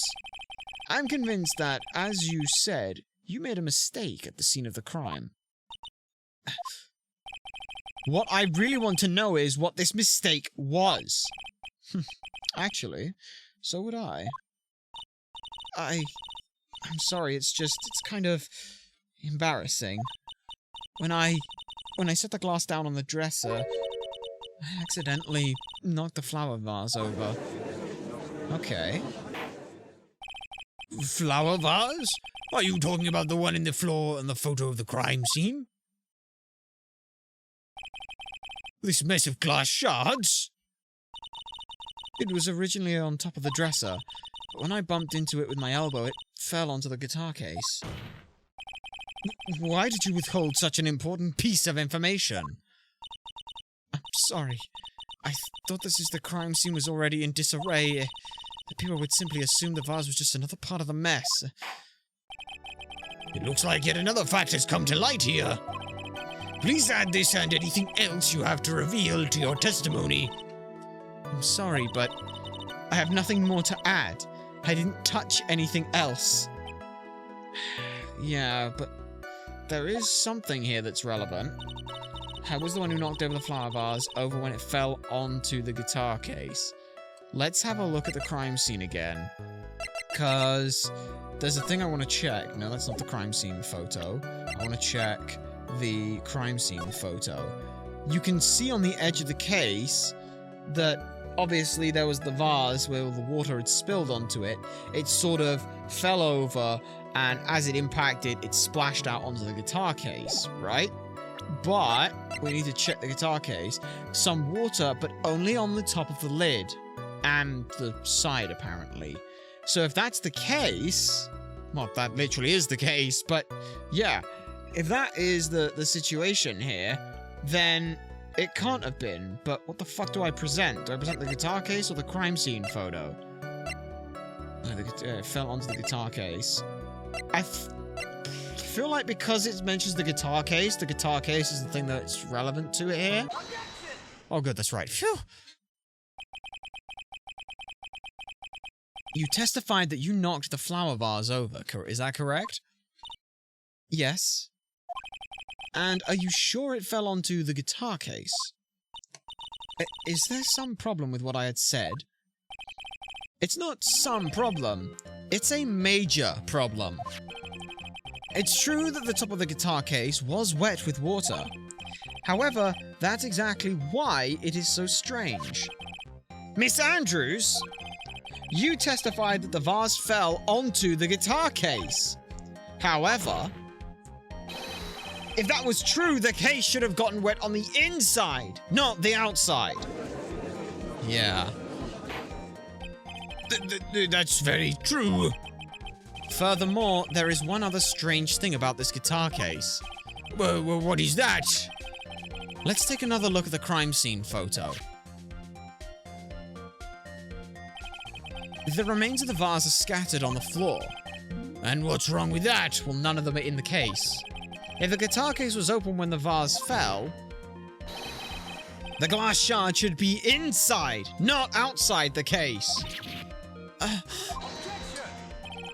What is your point, Wright? That the case was closed at the time the vase was knocked over? Is that all? But why is it open now then? No, think back to what Miss Andrews testified to. She said that other than the vase, she didn't touch anything else. Yes, that is right. She did implicitly say that she didn't touch the guitar case. But this whole matter with the guitar case is a dead end. The bright red guitar was found at the studio. It has nothing and no bearing on this case at all. That may very well be, however. The empty guitar case does seem to have no relation to this case, doesn't it? Which seems that there is no deeper meaning to this guitar case.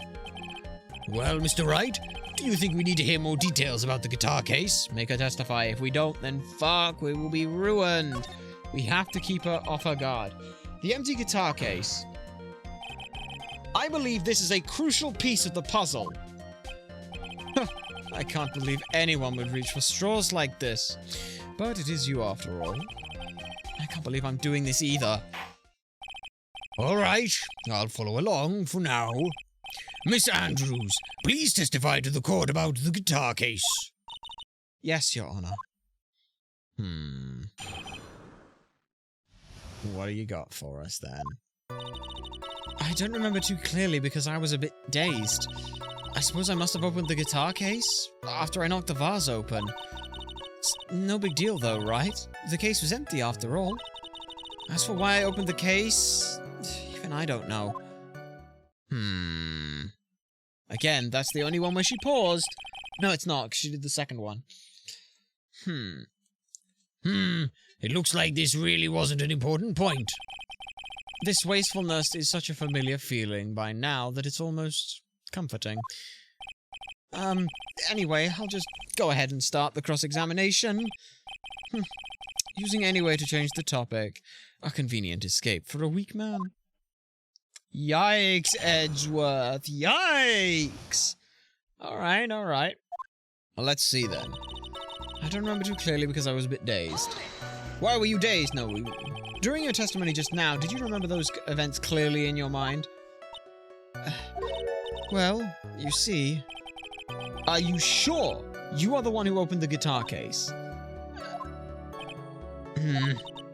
She's waiting for someone to tell her if she should answer or not. It's like her dependent side is taking over. Well, Miss Andrews? Yes, it was me. Good, we have the judge now as the dependent one. Suppose I must have opened the guitar case after I knocked over the vase. So you opened the guitar case then? Yes, well, maybe. Why did you open the guitar case? Huh? Mr. Corridor's dead body was right there in front of you, wasn't it? I would think that the first thing you would do is call for help, not open a guitar case. As the witness has said multiple times, when she found the dead body, she was dazed. Maybe I was curious to know if the bright grey guitar was alright or not. I thought maybe the criminal took it. I don't know. Why would you care about the bright red guitar? But getting back on topic. Was there something, like, in the guitar or something, maybe? Like, it's the only thing we can think of. It's no big deal, the case was empty. Was it really empty? I was just wondering if maybe when you opened the case, the guitar was still inside. How long have you been a lawyer, Mr. Wright? Have a little professionalism, please. The bright red guitar was found at the studio. These trials would be over in half the time if you would just pay attention. Yes, please pay attention, Mr. Wright. Sorry. As for why I opened the case, even I don't know. Oh, shit. Come on, Phoenix, we can't afford to let up on her now. I wasn't planning on letting up, but she's at her weakest now, so this is our chance. If we had a weapon to hit her with, I'm sure a weapon is hiding somewhere in the court record, waiting to be found. Okay, let's think over what we've got. Clearly, because I was a bit dazed, I suppose I must have opened the guitar case.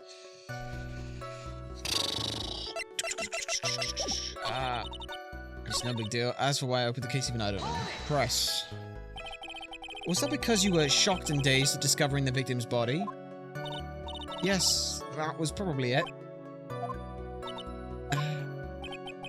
I'm not gonna get anywhere if I continue pressing her like this. The only way to make her talk is with evidence. Guess I really should give it a try. Yeah, and then we can't let up on her now. Okay, so let's have a think then. I don't remember too clearly. I was a bit dazed. I suppose the case was over. It's not a big deal. The case was empty though, right?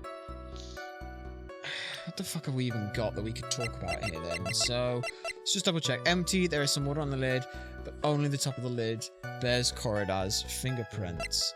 Go tell map, check that. Yeah, they're right next to each other, so it could have happened.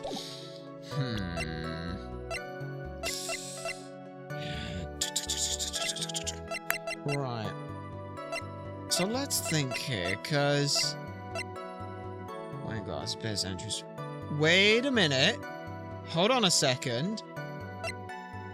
This guitar case only bears Corridor's fingerprints, whereas the wine glass bears Andrew's fingerprints.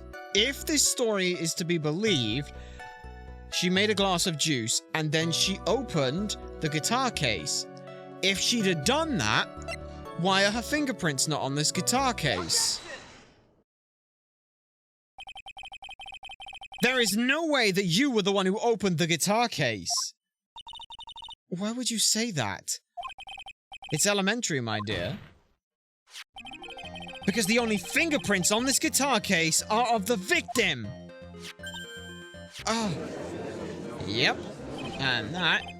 What is it, Miss Andrews? Well... You shouldn't assume that I must have left fingerprints just because I touched the case. What do you mean by that? What if I were to tell you that I was wearing gloves at the time? No, you weren't. That's a lie. Gloves? Why would you be wearing gloves at the time? It was the night of the awards ceremony, so of course I dressed up for the occasion. Yes, now I remember. I'm almost sure I was wearing a pair of thin gloves. I see. Well, Mr. Wright, it seems the witness was wearing gloves at the scene of the crime. Nope, that's strange. You were wearing gloves? But isn't that a little strange? Why is it strange? Do you have something that would prove I was not wearing gloves at the time? Yeah, the wine glass with your fingerprints on it, you dumbass. I have your proof right here. This wine glass. The wine glass? You left your fingerprints very clearly on this wine glass. Even if you took your gloves off when you poured yourself the glass of juice, wouldn't you think it was just a little strange? That you put your gloves back on just to open the guitar case? Oh shit, we broke our glasses. Right. So yeah, what the fuck is going on here? Order, order, order! Looks like you hit the nail on the head this time. What do you mean? I believe that guitar case plays a very important role here. But it's just an empty case. It was an empty case. I wonder if it really was empty, though. But the guitar... Well, the bright yellow guitar was found at the studio. Yeah, you are assuming that is the only thing that was in there. Phoenix, drop all of your presumptions. What was in the guitar case was not the bright red guitar. You don't mean... It was a bright white guitar? Wait, sorry, no, that's not right either. I admit it would be unnatural for someone to do that. So the witness was not wearing gloves, despite the fact that on the case... Your Honor, this is obviously the defense's usual misdirection tactic at work. Steer the court towards an unrelated topic and lull us into his misguided... No, Your Honor. No, Your Honor. Please, recall that Miss Andrews had testified that the vase fell onto the guitar case, which means that the case was closed when the crime took place. However, it was wide open in the photo of the crime scene. I am sure this guitar case has some relation to the murder. If you are so sure, Wright, then I'm sure you can show us you can somehow substantiate your outrageous claim, correct? Please enlighten us as to why this guitar case has anything at all to do with this murder. Who can you do that, Mr. Wright? Well, let's suppose for a second that the bright red guitar was not the only thing that could have been in the case. The bright red guitar was not being the only thing? You don't mean to suggest that a bright black guitar was... So, you intend to push your theory that the case was not empty? Is that it, right? I wouldn't say something I didn't intend to prove. Deflate that head of yours. You haven't proven anything yet. Now then, let's have it. What was inside this case at the time of the murder? Let's see. What could it be? What could it be? What could it be? What could it be? What could it be?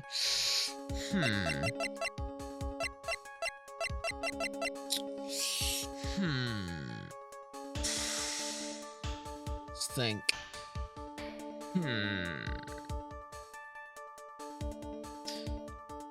Wait, hang on. No, this doesn't make any sense. What? No, hang on. Let's think. Let's think. Because we have a problem here. Mad on Guard was staying in his costume. So, if Mad on Guard's costume was on at the time, how do we have this, where we see a picture of Mad on Guard? There's no way that he was asleep that heavily that he was able to be stripped of his costume and then put back into his costume.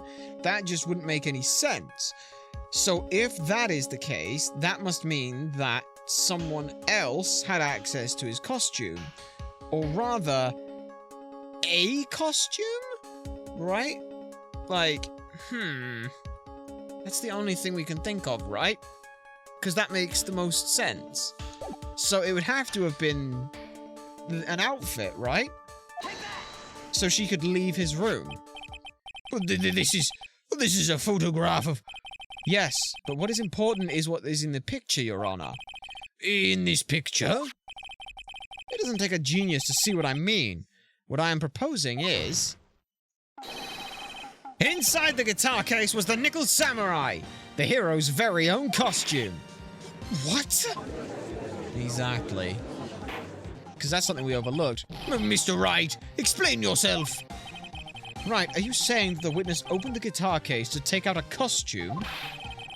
What insane point would there be into doing something like that?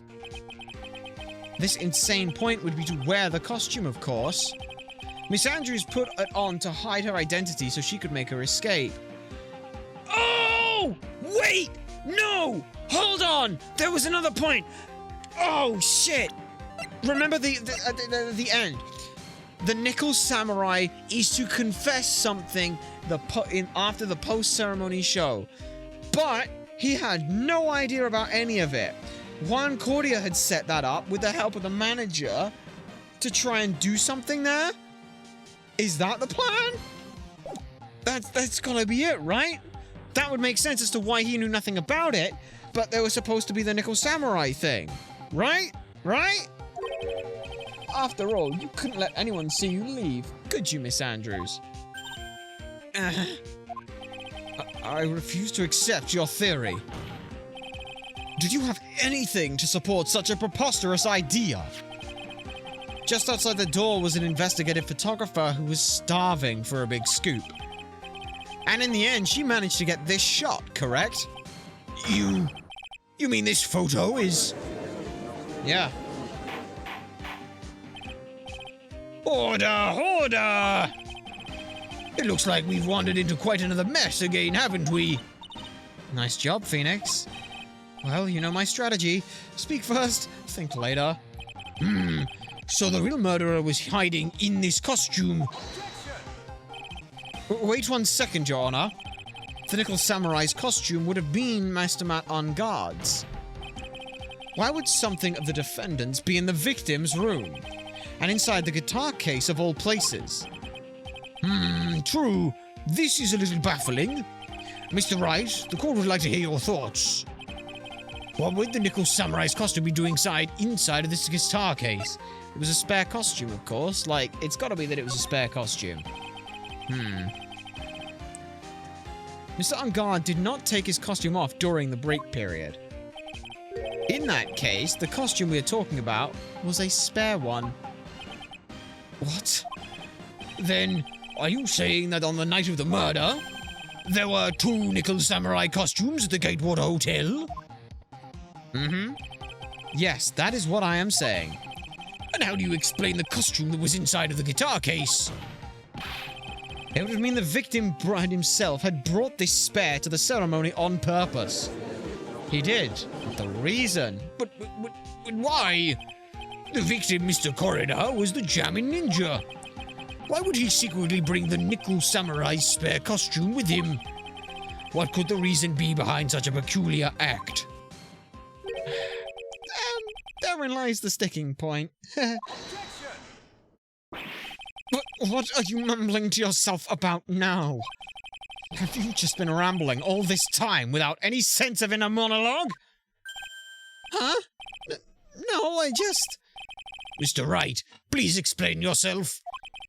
Why do you think the victim had the Nickel Samurai's spare costume? Phoenix, are you sure you can even explain this one? Think carefully before you answer, and then answer with gusto. I believe in you. Alright, this is what I think. The reason the victim brought the Nickel Samurai spare costume to the hotel was this. What is this? On the night of the murder, after the stage show, the Nickel Samurai was going to hold a special press conference. A press conference? Yes, the Nickel Samurai was supposed to confess to something at this conference. I heard about this as well. For once, you're not making something up, right? But what struck me as strange was that Mr. On Guard himself said he had no idea he was supposed to be holding a press conference that night. Yeah. But how can that be? The way I see it, that can mean only one thing. The conference was a setup. By none other than the victim, Mr. Juan Cordia himself. Corrida himself. The victim? Yes. The spare Nickel Samurai costume was prepared for that very conference. Mr. Corrida was going to hold the press conference as the Nickel Samurai. Alright, what was he going to confess, though? He was going to dress up as the Nickel Samurai and hold a conference. But why would the victim do such a thing? That's something I don't quite yet know. However, what I am concerned with right now is what he intended to reveal at the conference. The Nickel Samurai was going to confess something. And by confess, I'd wager he was going to reveal something about himself. Which means that Juan Corrida, posing as the Nickel Samurai, was going to speak about Matt On Guard. Yes, I guess that is what it would mean. But if that is the case, that's not a confession. That's public disclosure. Miss Andrews? I can see why you are pros at what you do. Pardon me? Yes, just as you said, the press conference was set up by Juan. Miss Andrews, please offer us an explanation for this. I was the one he asked to help set it up. And the person who prepared the second costume for him, that was also me. You? Juan had bet everything on the Jammin' Ninja this year. And if he lost the Grand Prix, he was going to make sure Matt was going down with him. That's what he thought, anyway. He was going to ruin him, It looked like somehow Juan had in his hands a secret so powerful that it would destroy Matt's acting career had it been revealed. What? And how did you find that out? And do you know what this secret of Mr. On Guard's is, Miss Andrews? That's something only Juan knew. I didn't know what it was. Ah, I see. I've probably been coming off quite suspicious to everyone, but that's to be expected. I've been trying to protect Matt, after all. Protect Mr. On Guard? And yet again, another strange bit of truth comes to light, it seems. Miss Andrews, if you could please tell us the truth about your behavior. Yes, Your Honor. I understand. Okay, so what the fuck was she protecting Matt with then, huh? From the moment I saw the crime scene, I had a feeling that Matt was the murderer. Matt had to kill Juan no matter what. And he didn't have an alibi for what he was doing at the time of the murder. My thoughts were confirmed by the evidence, of course. The button and the knife. But I'm Matt's manager, so I felt I had— wait, what? That doesn't make any— what? That doesn't make any sense. Yeah. This does account for everything. Well, I am the logical type. I'm finally seeing her true self. She's more nervous than a scared rabbit. If the defense can find no fault with this testimony, I am ready to make my ruling. Please keep that in mind as you cross-examine Mr. Wright. Looks like somehow everything has swung on the opposite end of the scale again. That just means I have to put my weight into this and turn her logic upside down. Alright then, so... From the moment I saw the crime scene, I had a feeling that Matt was the murderer. Okay. And why would you say that your intuition... would you say that that was your intuition speaking to you? Don't confuse my methods of reasoning with your own. If you want to prove that someone did something, you need 3 things. 3 things? A motive, an opportunity to commit the crime, and finally, decisive evidence. And if you think these 3 things through, the answer becomes quite clear. You should have already known that, Phoenix. Oh, shut up, Mia. They didn't teach us that in school, at least not from what I remember. May I continue now? Matt had to kill Juan no matter what. Okay. So you would say this need came from the press conference? Yes. Do you know why Juan chose that event and the hotel for the conference? Because that was when he could cause the most damage to the public's beloved Matt on guard. And you knew this plan, didn't you, Miss Andrews? Yes, because I was the one who set up the conference and prepared the costume. But I'm sure Mr. Ungard himself didn't know anything about the press conference. Oh, really? Can you show me any proof that he didn't know about the press conference? No. Anyway, the important thing is that this information was not in your testimony. Yes, I agree, Miss Andrews. Please correct your testimony, if you please. Grasping at straws now, are we, Mr. Wright? I know that his motive was, but I didn't have any way to prove that I'm right. Yeah. Alright, let's hold on there.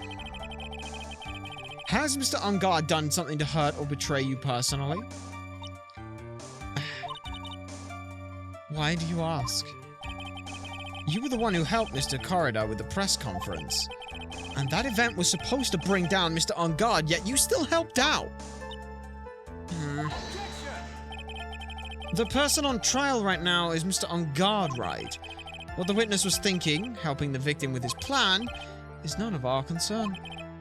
In any case, this means that the defendant had a motive to kill. Why do I keep doing this to myself? I didn't have an alibi for what he was doing at the time of the murder. But didn't you already testify earlier that Matt Ungard was taking a nap in his room? Are you telling me now that that too was a lie so you could cover for Mr. Ungard? I'm not telling you anything of the sort. When I went to get him for the show, he honestly was sleeping. However, as to whether he was sleeping the entire time, I cannot really say. I was too busy setting up the stage at the time. I keep trying, but I can't find no flaws with that, with what Miss Andrews has said. I can't say the same for some people here in this courtroom, however. The judge is glaring straight at Mia. He's glaring at you, smart guy. My thoughts were confirmed by the evidence, of course, the button and the knife. What do you mean the button and the knife? You can hardly call the knife decisive evidence. The fingerprints on the knife could very well be a clever camouflage. Then, what about the button? The button? It's clear that from the crime scene that the victim and his murderer fought, and during the fight, the killer ripped the button from the Jamid Ninja's costume. You're talking about this button, correct? That button was found in the pleats of Matt's hakama, isn't that correct? Actually, let's just check something, because there's a piece of evidence I haven't looked at, and it's bugging me. Strangled with a scarf, then stabbed with a knife. Yeah, it's looking at this. It doesn't say where it was, like, on his body. It just says that it was found in his hakama, but not where specifically. Because it could be like, oh, it was found on his left side, and it's like, yeah, but he was strangled, so it should have been from his right side or some shit. Like, that's what we were thinking. I would think that makes very decisive evidence. Looks like you were outfoxed again, Mr. Wright. Anyway, the knife doesn't prove a thing. Please fix your testimony. I can't stand the sight of a man who can't gracefully accept his defeat. Thank goodness Mia can still look at me. With an icy stare, yes. Miss Andrews, for Mr. Wright's sake, please add this information to your testimony. That button was torn off from Juan during his fight with Matt. What do you mean during his fight? And how do you know that? When the ends of the threads on the button and the costume were matched up, they were found to fit together perfectly. Or so I heard. I've heard that before too. Why would Miss Andrews know about this case down to such a fine detail? Don't look at me like that, just because I'm prepared and you're not. I thought I had her for this time for sure. Is there anything that I can trip her up on? There has to be. Where and what? It's gotta be that... But I'm Matt's manager. It's gotta be this, right? There was no fight. There was no signs of it, like...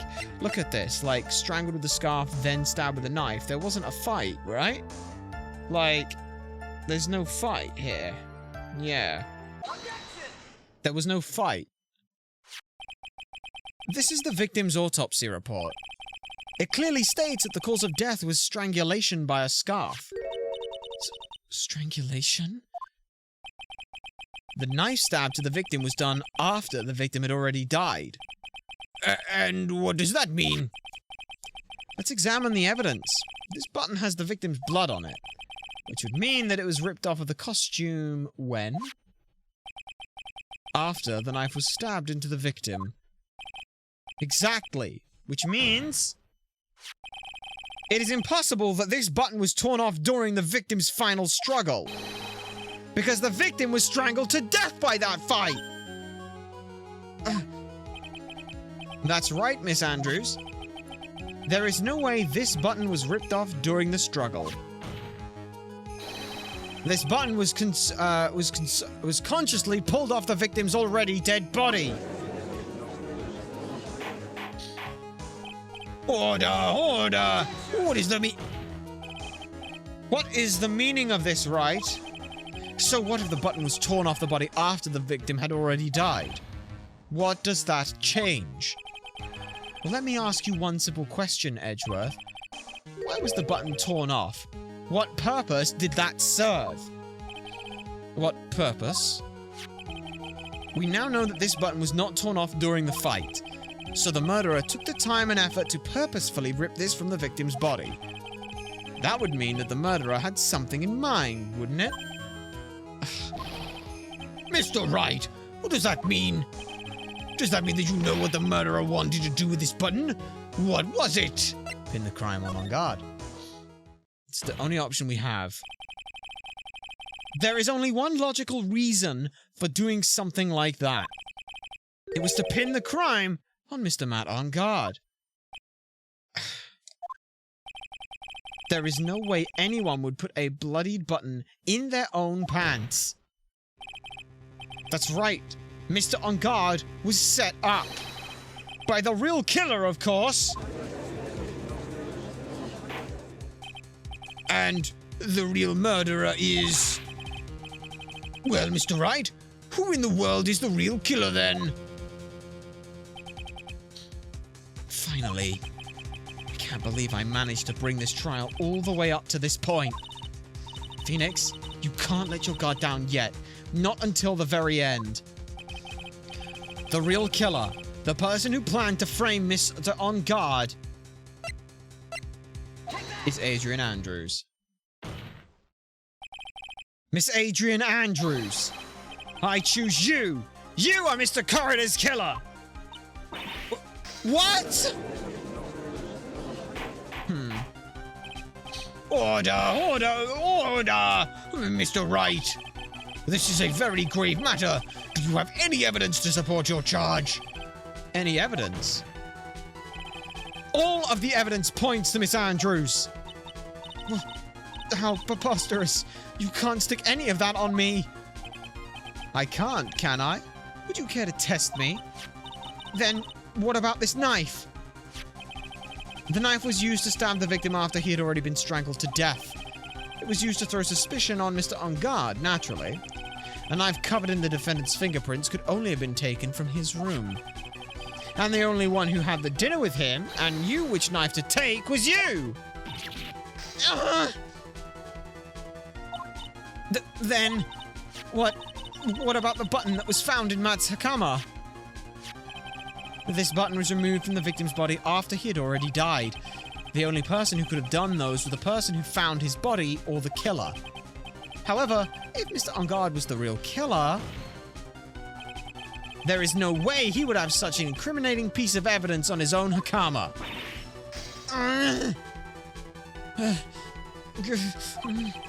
The only person who could have put this button into Mr. Ungard's Hakama is the person who went to wake him from his nap, which is you yet again, Miss Andrews.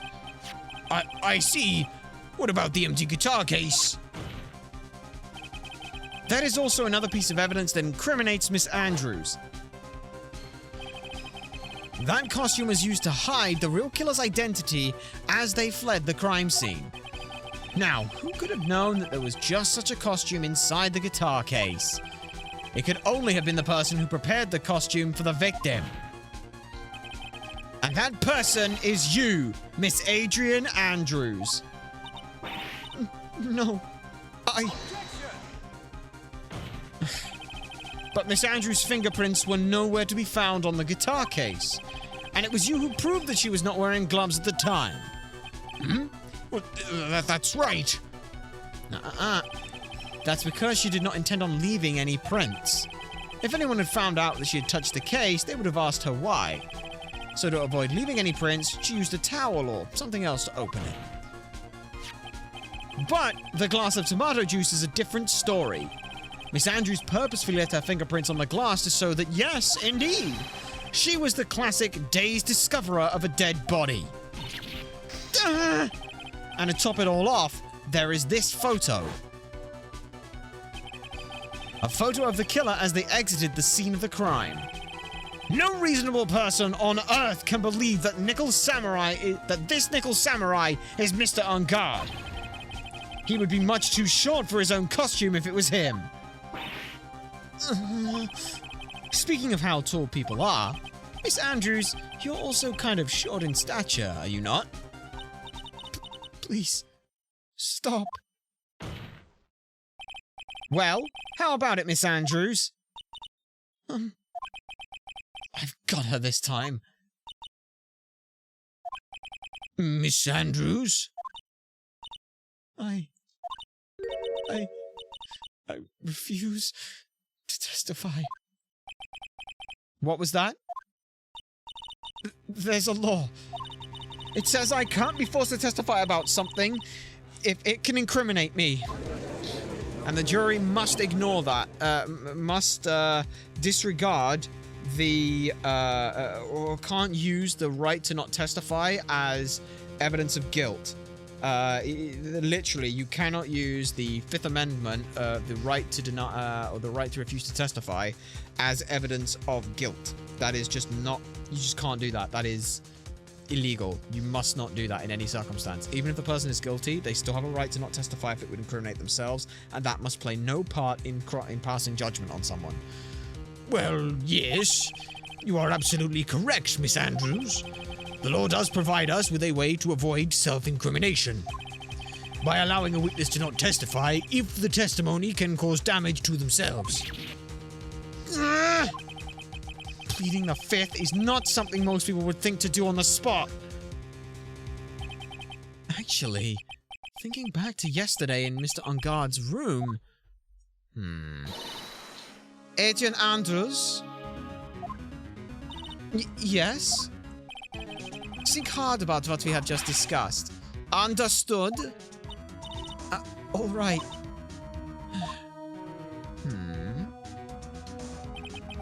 That's it.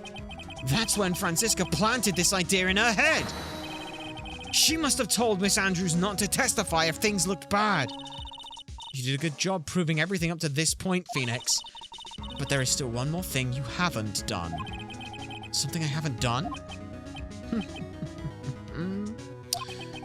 What's wrong, Wright? Are you finished already? Run out of evidence? What's so humorous, Mr. Edgeworth? I'm sure you realize this as well, Your Honor. But everything the good lawyer here has proven up to this point is meaningless. What? Everything you have proven is circumstantial. Circumstantial to what? Yes, circumstantial. You have yet to provide a single piece of definitive proof. Prove that Miss Andrews did in fact harbor a wish to murder Mr. Corridor. Miss Andrews, did you want to kill Mr. Corridor? I believe this may lead to me incriminating myself, so I will abstain from answering. But Miss Andrews, if you do that, it would be the same as admitting your guilt, don't you think? Your Honor, that is not something you're allowed to do. Like, this exact thing here, specifically stated, you cannot use a person's right to plead the fifth as a piece of evidence to incriminate them. That is literally not the point. Maybe so or maybe not. There is nothing to prove it either way. Besides, you don't even know what crime I would be guilty of due to my silence. No! She's taking that defiant attitude again! What should we do? Somehow we've landed in the worst possible situation. I think we have reached a certain conclusion at this point in time. Miss Adrian Andrews has refused to testify, and the defense's theory that she is the actual murderer has not been fully substantiated with definitive proof. But that's not true, In this situation, there is only one thing this court can do, and that is to declare a recess. Recess? I request that both the prosecution and the defense look further into this matter at tomorrow's trial. Tomorrow? We can't have a tomorrow. We don't have a tomorrow. If we don't get a non-guilty verdict today, then... Please, wait, Your Honor. That's not necessary. The trial... Please continue the trial! What are you sweating for? Your client is getting one more day to live, isn't he? That's not it. This isn't about that. Edgeworth, I know you know who the real killer is. Please, let the trial continue. If I don't get the verdict, then Maya... But it's impossible to continue as long as the witness refuses to testify. Now then, this court is... Edgeworth? It is not impossible for this trial to continue. Come on, Edgeworth, find something. Mr. Edgeworth, what are you... It's true Miss Andrews holds the right against self-incrimination, however, if the topic of conversation was something unrelated to what she may be guilty of, then she has no right to withhold testimony. Yes, that's very true, but... Actually, there is one little thing I'm very curious about. Miss Andrews? When you found the victim's dead body, you poured yourself a glass of juice. Yes, and? I can't help but think how unnatural this is. Usually when one finds a body, they are shaken up, not stirring a glass of juice. So my actions were unusual, but I've already... Before you speak, I want you to state if you have a reason behind your actions. I would like you to testify to that effect. Testify? Your Honor, I would like to request the witness testifies again as to what happened when she first discovered the victim's body. Whatever we find out in this testimony should in no way implicate the witness. It shouldn't, you're right. I don't know what it is about Edgeworth today, but I can't get a good read off of him. Is he a friend or foe? I just don't know. Well, the court acknowledges the prosecution's request. Miss Andrews, if you please. Alright, when I found the body... A glass of juice. I didn't really pour it for myself. I was surprised when I walked into the room and saw it in that messy state. And Juan... he was just sitting slumped over and tired looking in the corner. When I saw him sitting like that, the thought that he was dead didn't cross my mind. To be honest, I thought he had just fainted or something, so I went to pour him some juice. When I realized that he was dead, that's when I knocked the flower vase over. Wait, hang on, you look... Wait. So you poured that glass of juice for the victim? Why didn't you say so in your earlier testimony? I didn't think it needed to be included as something so trivial. Phoenix, please be careful here. If you can't find anything wrong with this testimony, then there is nothing left. I know. Edgeworth, what the heck is going on in that brain of yours? Now then, Mr. Wright, you may begin your cross-examination. Alright. What do we have here? That glass of juice, I didn't really pour it for myself. Hold it! But there wasn't anyone else in the room, right? Of course not. Then, who did you pour it for? Mr. Wright, there is a rhyme and reason for everything. Can you just wait a little longer for it to be revealed to you? In other words, Wright, be quiet and listen. Precisely. I couldn't have said it better myself. I was surprised when I walked into the room and saw it in that messy state. And so it was a mess, huh? Are you sure it wasn't messy because of your fight with Mr. Corridor? Right, please. I understand your frustrations at not being able to prove your theory, however. Before you go accusing people of crimes, please go find yourself some evidence. And then, what did you see next, witness? And Juan, he was just sitting slumped over and tired looking in the corner. Slumped over? Yes, he was just sitting there with his head tilted forward, eyes closed. He really looked like he was sleeping. Is it just me, or did that right there sound a little odd? Yeah. When I saw him sitting like that, the thought that he was dead didn't cross my mind. Then what did cross your mind? I thought maybe he had smashed everything up in anger because he lost the Grand Prix and felt tired after his rampage, so decided to take a nap. Anyways, that's what I thought. I see. So you didn't think that he was dead at all? That actually does make a bit of sense. To be honest, I thought he had just fainted or something, so I went to pour him some juice. You thought that he'd fainted? I thought he was asleep at first. But then, the room was in such a messy state. I thought maybe he had gotten into a fight with someone. And that's when you went to pour a glass of juice? Yes. He has always had a hard time waking up. So Juan always had a glass of tomato juice to drink. I see. And after that, what happened next? When I realized he was dead, that's when I knocked the flower vase over. And how did you come to realize that he was, in fact, dead? I shook him over and over, but never got a response. So I set the glass down on the dresser and tried to take his pulse. I was shocked, and I staggered backwards and knocked over the flower vase, and so that's what happened. Yes. This is what it all comes down to. Huh? This is the absolute end for both sides, and Adrian is letting her guard down.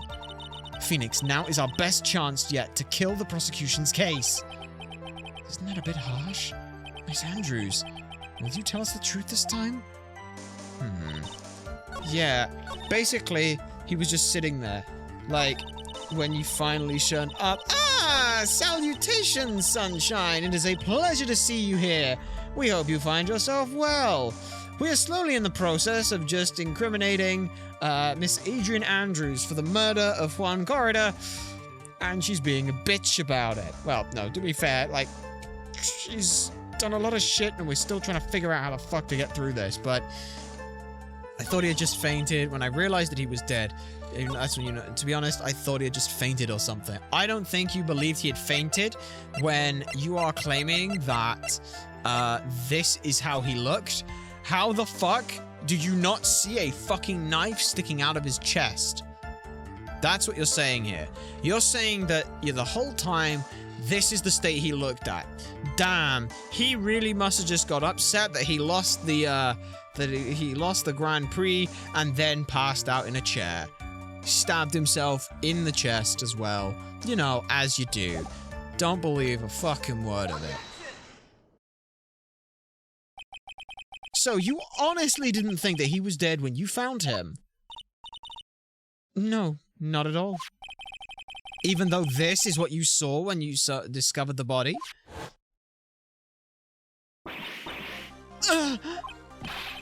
What is the meaning of this? Isn't it obvious, Your Honor? There is a knife sticking straight out of Mr. Corridor's chest. Anyone who saw this scene would have immediately thought that he was a dead man. That's... Well, you see, I doubt a single person in the world would mistake this for someone who had fainted, and then so nonchalantly go to pour a drink for them. Your point is? Miss Andrews, your testimony just now, it was all one giant lie. And your lie has proven one thing very clearly. That you are the real killer. No! No.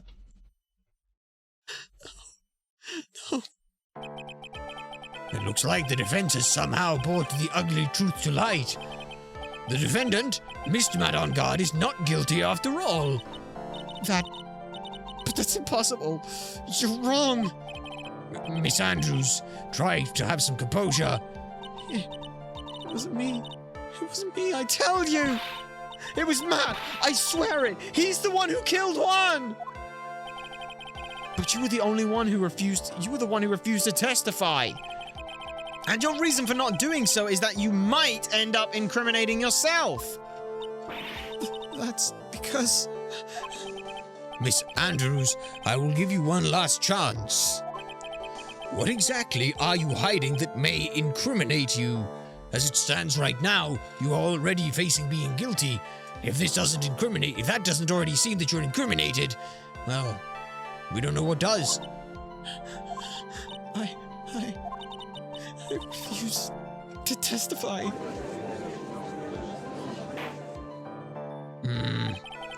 Then there is no need for this court to continue any further. Mr. Madongard's innocence has been clearly demonstrated. Is it over? Have we found the truth at last? What's wrong, Phoenix? Usually the real killer confesses his or her guilt. And now I think about it, this is the first time someone hasn't. Now then, I would like to hand down my verdict for Mr. Madongard.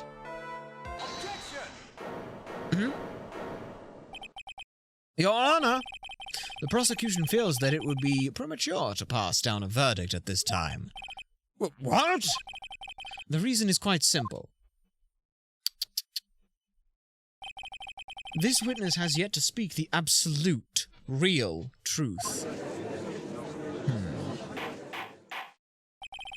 The absolute real truth?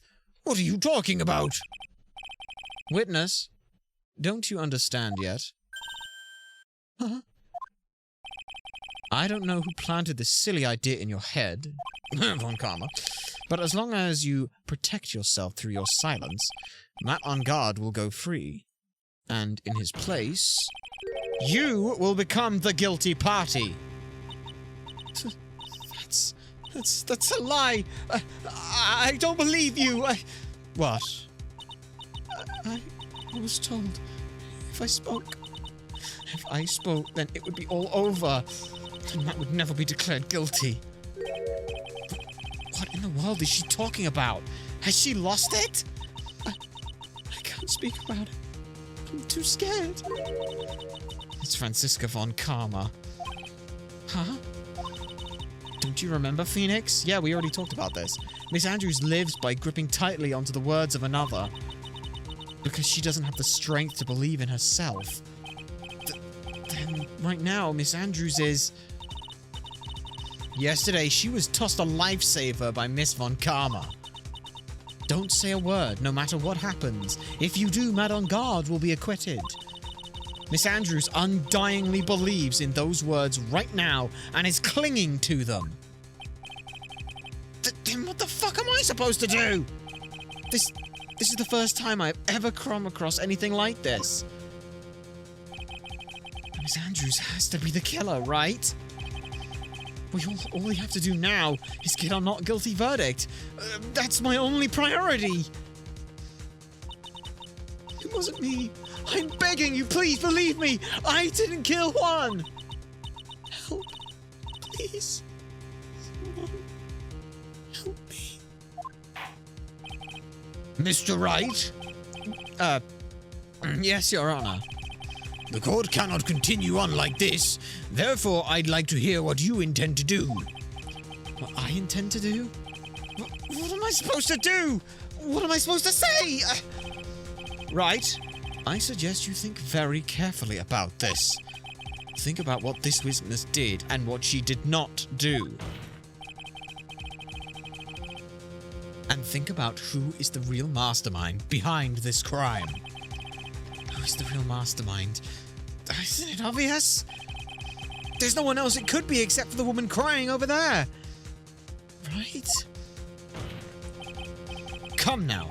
What will you do? What kind of man are you, Mr. Phoenix Wright? Request a not guilty verdict. Force Andrews to testify.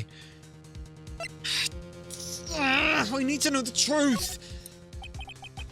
I have to win a complete acquittal today. There's no way around that.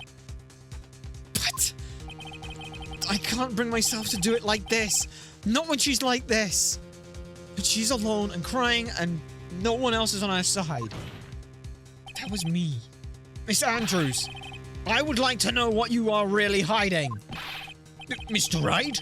Are you sure you know what you're doing? I'm sure Mr. Ungard would get an acquittal, but in his place you would be found guilty. Sure, Matt Ungard would get an acquittal, but in his place you would be found guilty. Is this how you really want this trial to end? Be quiet. How dare you? You're trying to trick me! That's enough.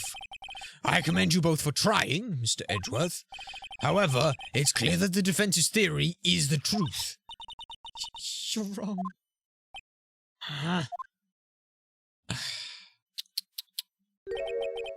What a shame. I'd hoped things didn't or wouldn't come to this, however. What is it, Mr. Edgeworth? Miss Andrews, since you absolutely refuse to testify, it falls on my shoulders to disclose this to the court. Stop. Mr. Edgeworth? This witness... How should I put this? She has an illness. What? And because of this illness, she has tried to commit suicide in the past. Stop. Please, stop! No matter how much you want to hide it, it is no use. I have the evidence right here. That's... Yes. That's the second part of the suicide report? The attempted suicide report! What will you do now, witness?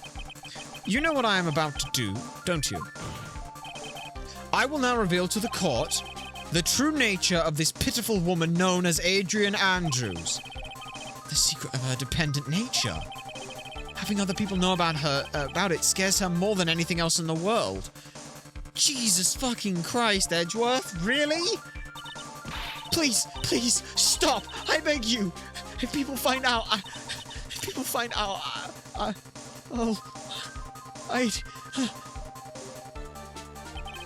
If you're going to say you would choose death, that is of no concern to me. Jesus fucking Christ, Edgeworth! Holy shit! So if you're going to say that you would choose death, I don't care. Fucking hell! Holy shit! Yeah, that's about right. How can you be so cold? Interesting, though, that he said, choose death. Because that's the exact same thing he said when he ran. So, is that what he's trying to say there? However, before you die, I will pull the truth from your still breathing lips. No matter what I have to do. So, will you tell the court, or shall I? Either is fine with me.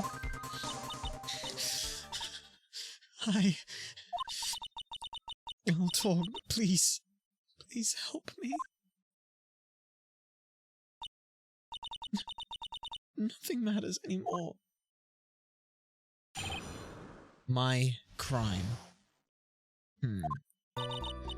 When I first saw him, I really thought he had fainted. Honest. When I realized he was dead, that was when I formulated my plan. Once I made sure there was no one in the hallways, I made a dash back to Matt's room. And then I stabbed Juan's dead body with a knife and ripped off the button. Just when I finished and was returning to Matt's room, I had a bit of an inconvenience. And that's why I ended up using the Nickel Samurai's costume. Stabbed the body? With the knife? But why would you do that? Isn't it obvious? It was to pin the blame on a certain person. A certain cowardly man. What? What do you mean by all of this? It might take this court a little while to understand, but... this is the truth. The real killer is Matt. That scumbag of a man! I'll never forgive him. He's trying to escape his guilt again, just like last time! Last time? What do you mean, last time? So, Miss Andrews stabbed the victim, Juan Corridor, in the chest with the knife. However, she didn't do it with murder in mind. She did it with the intent of framing Matt on guard for the murder. And this is her crime. I mean, that's still technically a crime. It's tampering with a crime scene. What? How is this possible? I mean, wasn't Miss Andrews supposed to be the real murderer? Mr. Wright, please get over your shock and commence the cross-examination. Alright then. Fuck it. We need all the information. If this is everything, just fucking pull everything out of her. But you could tell from the state of the room was in. There must have been a fight. Are you telling the truth when you said you did not know he was dead? He had a scarf tied around his neck. But that scarf is part of the Jammin' Ninja's costume, so I didn't think anything about it was strange. His head was also tilted down a bit, so I couldn't see his face that well. That's why I thought I'd wake him up and went to pour the juice. When I realized he was dead, that's when I formulated my plan. Of course... sorry. That's when I formulated my plan. Press. What is this plan you had? I knew right away the murderer was Matt. I knew because Juan... He was going to expose Matt's weakest weak point in the world. So Matt did this to stop Juan and silenced him for good. That's when I thought... I should forge some evidence and pin this crime on Matt. So the forged piece of evidence was the knife and the button. First thing that came to my mind was to plant the knife. Yeah. Once I made sure there was no one in the hallway, I made a dash back to Matt's room. And he was asleep the whole time? So that was so that you could get the knife, correct? The knife Matt used at dinner had his fingerprints all over it. I thought if I used that, then the police would certainly turn their eyes towards him. Yeah, Matt was napping with his costume on at the time. I slipped in, took the knife, and returned to the scene of the crime. Alright then. And then I stabbed Juan's dead body with a knife and ripped off the button. So you were the one to stab the victim with the knife that night? It gives me goosebumps to think about it now. What a horrible thing I did. But at the time, I couldn't control my own body. It moved on its own. Then, when I stabbed Juan's dead body, I realized suddenly something. If I used the button somehow, I could make Matt look even more like a suspect. So you thought to rip one of the buttons off and then plant it onto Mr. Ungard's Hakama? Yes, that's what I'd planned to do. But things never go smoothly, do they? It's just when I finished, I was returning to Matt's room, I had a bit of an inconvenience. Old bag! An inconvenience? Yep. There was a woman with a camera at the ready, loitering in the hallway. I'm willing to bet my spikes it was Lotta, and Old Bag as well. There was also a woman with a ray gun at the ready, pacing back and forth. That's Miss Old Bag for you. I had already been caught and made into a big scoop for a certain weekly tabloid once, so I couldn't very well go out of my way to go out and look. So I couldn't very well go out looking like myself and get caught again. So what did you do with the other costume then? That's why I ended up using the Nickel Samurai costume. I don't want to concede this testimony. It rings of the truth. I'm sorry, Phoenix. No, please don't apologize to me. We were both taken by surprise. Still, I'm sorry. Shit. Yeah. And I realized the formula plan made it to the room, and then, yep, that. Yeah. You were the one who prepared that costume, weren't you? Yes. I took it from Global Studios. I also put it in Juan's guitar case the day before the awards ceremony. You did this in preparation for the press conference, correct? Yes. Juan wanted to wear that costume and hold a press conference in it. He was going to disclose Matt's biggest secret there. And what is this secret? I don't know. That, I don't know. Anyways, I thought that if I were to leave Juan's room in the Nickel Samurai costume, then people would think that Matt was the real murderer. I was very careful not to leave any fingerprints when I opened the guitar case. I absolutely did not want anyone to know about the costume. Well, I think we've heard enough. So, after that, you went back to Mr. Ungard's room and planted the button. To Matsukama? Yes. After that, I folded up the costume I was wearing and put it into a bag. Then I snuck it out of the hotel and got rid of it. My word! What does all of this mean? Mr. Edgeworth, is it? The real criminal is Matt Ungard. Yesterday, that woman prosecutor sat me down for a talk. Francisca, huh? She said that I should under no circumstances confess to what I had done. That if I just kept quiet, then Matt would be found guilty for sure. I had no choice but to believe in her words.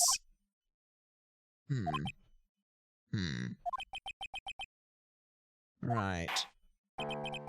What this witness has done is clearly unlawful. However, as long as her testimony stands, we can be certain she is not the real killer. Wait, Your Honor. The defense still... Right. It's pointless. At this point in time, it is not possible to indict Miss Andrews on anything. Yes, exactly. There isn't a single piece of evidence that points to her as the murderer. The cross-examination of this witness is over, and so is today's trial. You couldn't establish that the witness was the culprit, so please let it go, Mr. Wright. But... Mr. Edgeworth, please place Miss Andrews under arrest for further investigation and further questioning. Understood, Your Honor. The prosecution will arrange for her detention immediately. Good. That is all. Court is adjourned for today. Fuck. Oh, fuck. That's very bad. That's it.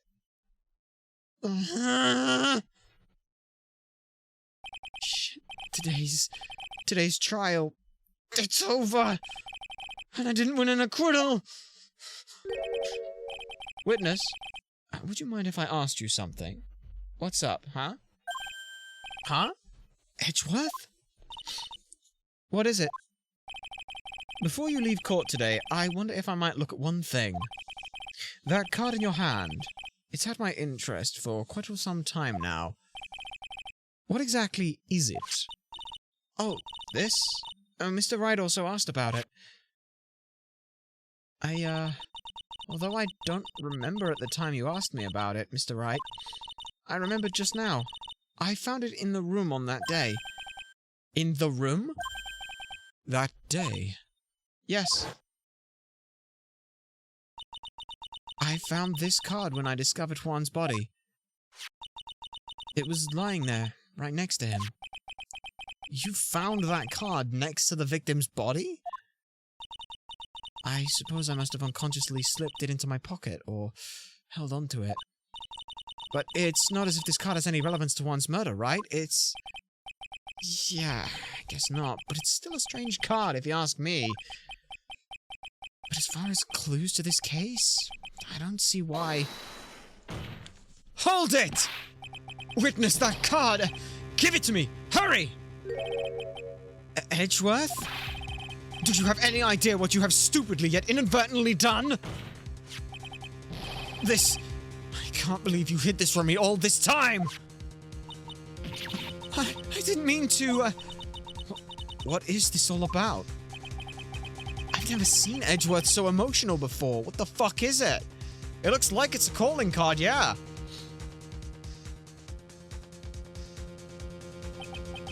That card. What in the world is it? What does it mean? I don't know. I don't know at all. I have absolutely no clue. Not a clue in the world. Let's figure this out then. Save your progress? Sure. That was a 3-hour... That was a 3-hour case. Holy shit. Holy shit. This is a long one.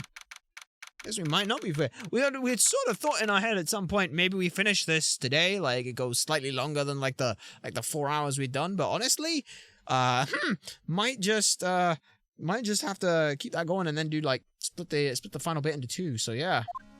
It's quite a lot. Mystic Maya! Mystic Maya! There, Pearls. I can't take it anymore! Look, it'll be alright. Everything may still work out.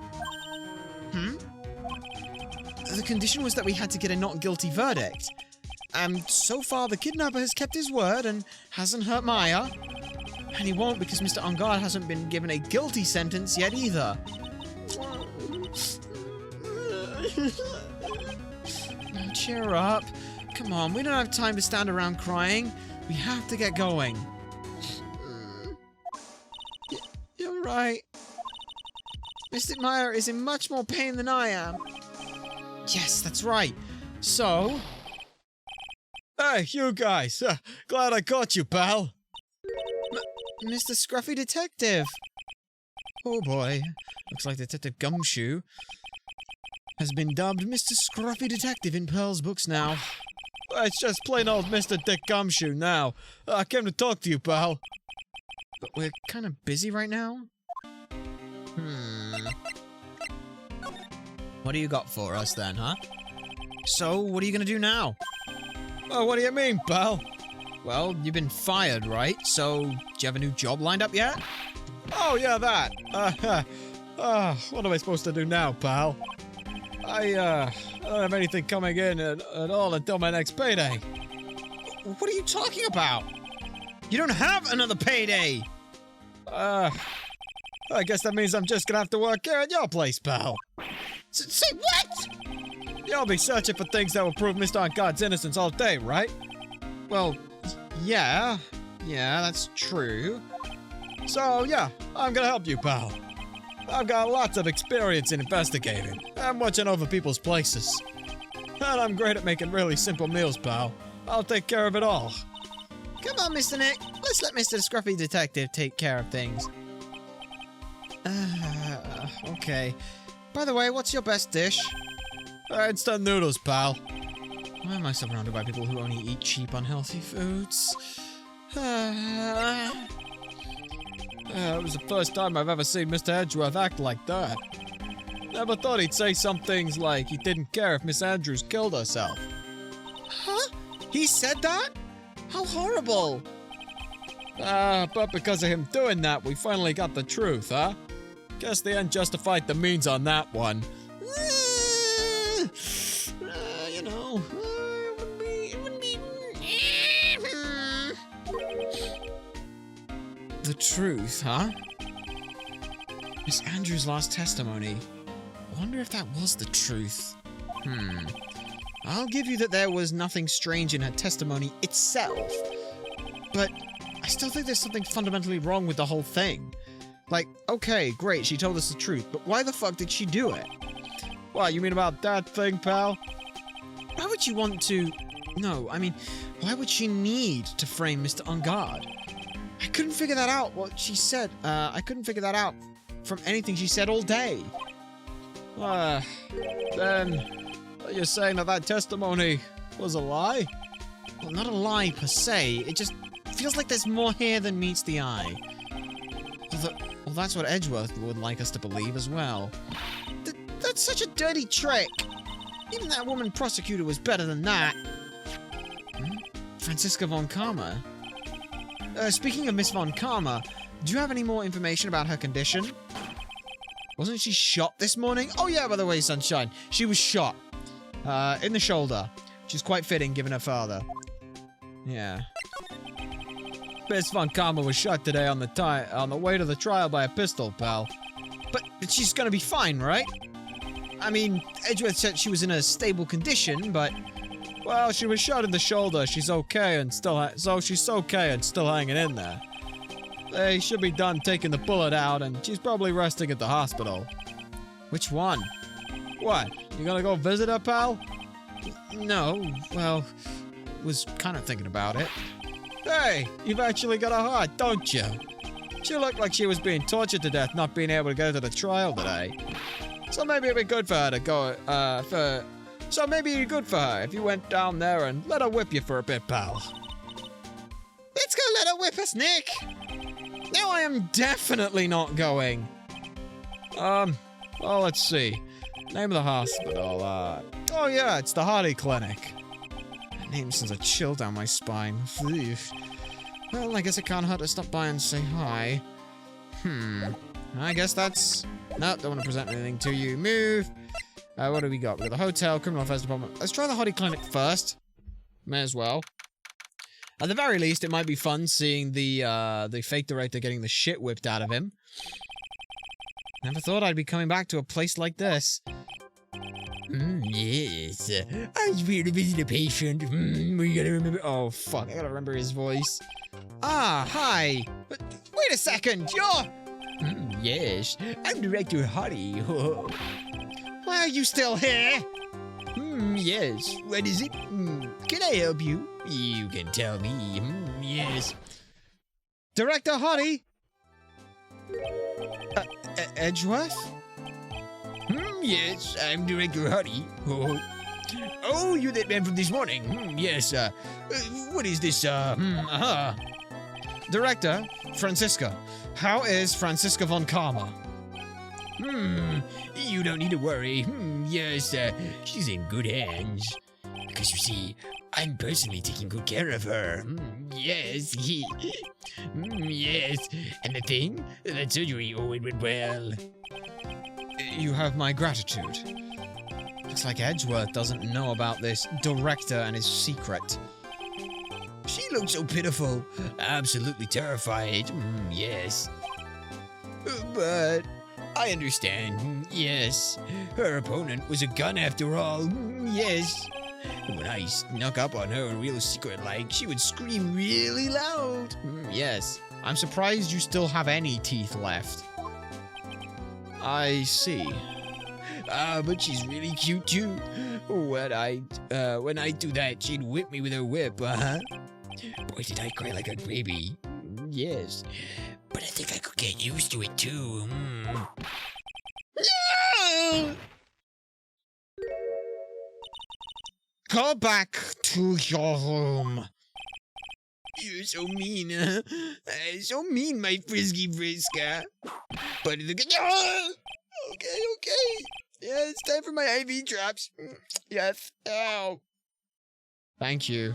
Thank you so much. And what are those tulips doing in your hand, Herr Phoenixite? I knew I shouldn't have come here. The shooting. I was shot in front of the courthouse on my right shoulder. But it's no big deal. This sort of thing happens all the time. I even had full intentions of running the trials this morning. But that would have been too much for you. There's no need to act tough in front of us, you know. Regardless, I was dragged here by that man over there.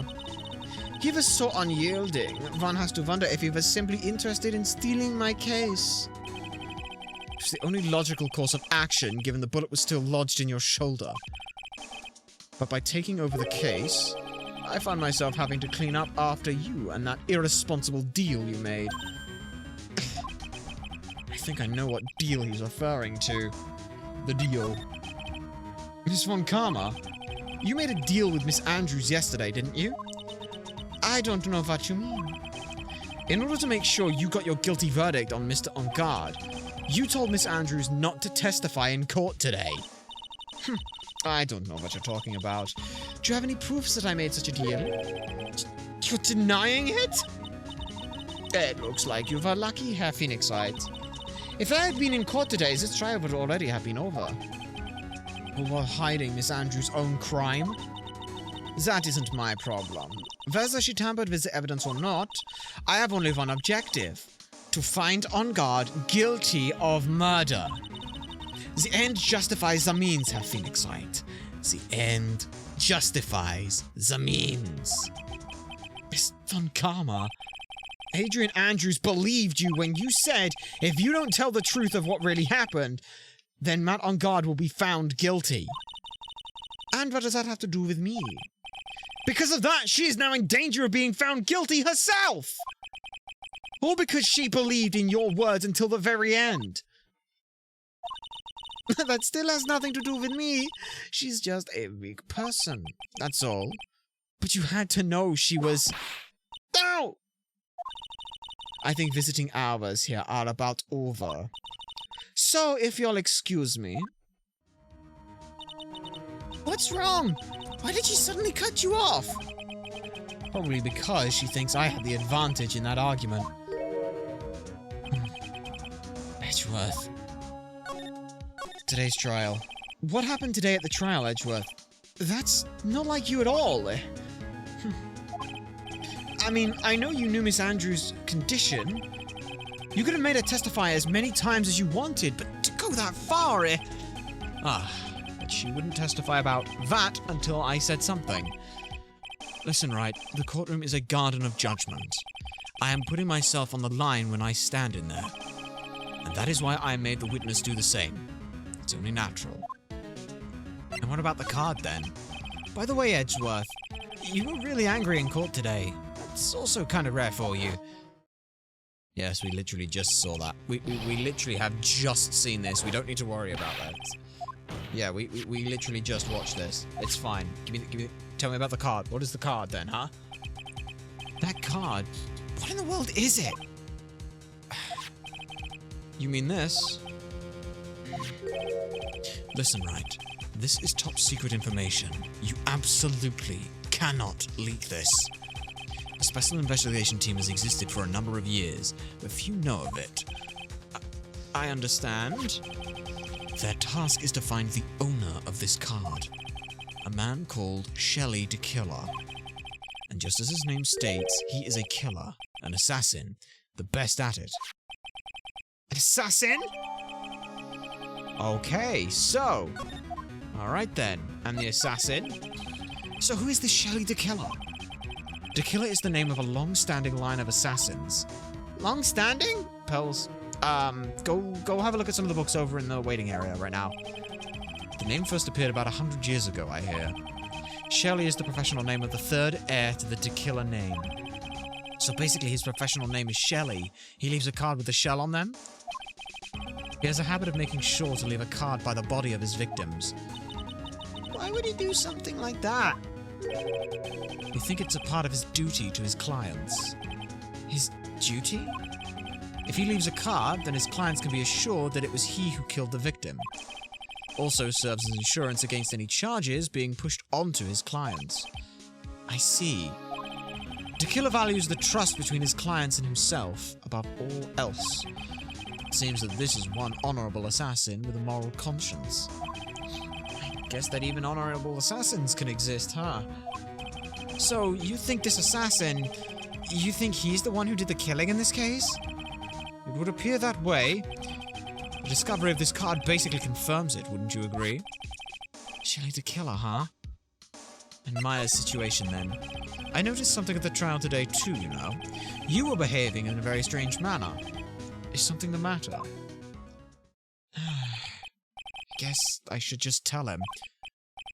Maya, she's been kidnapped. Kidnapped?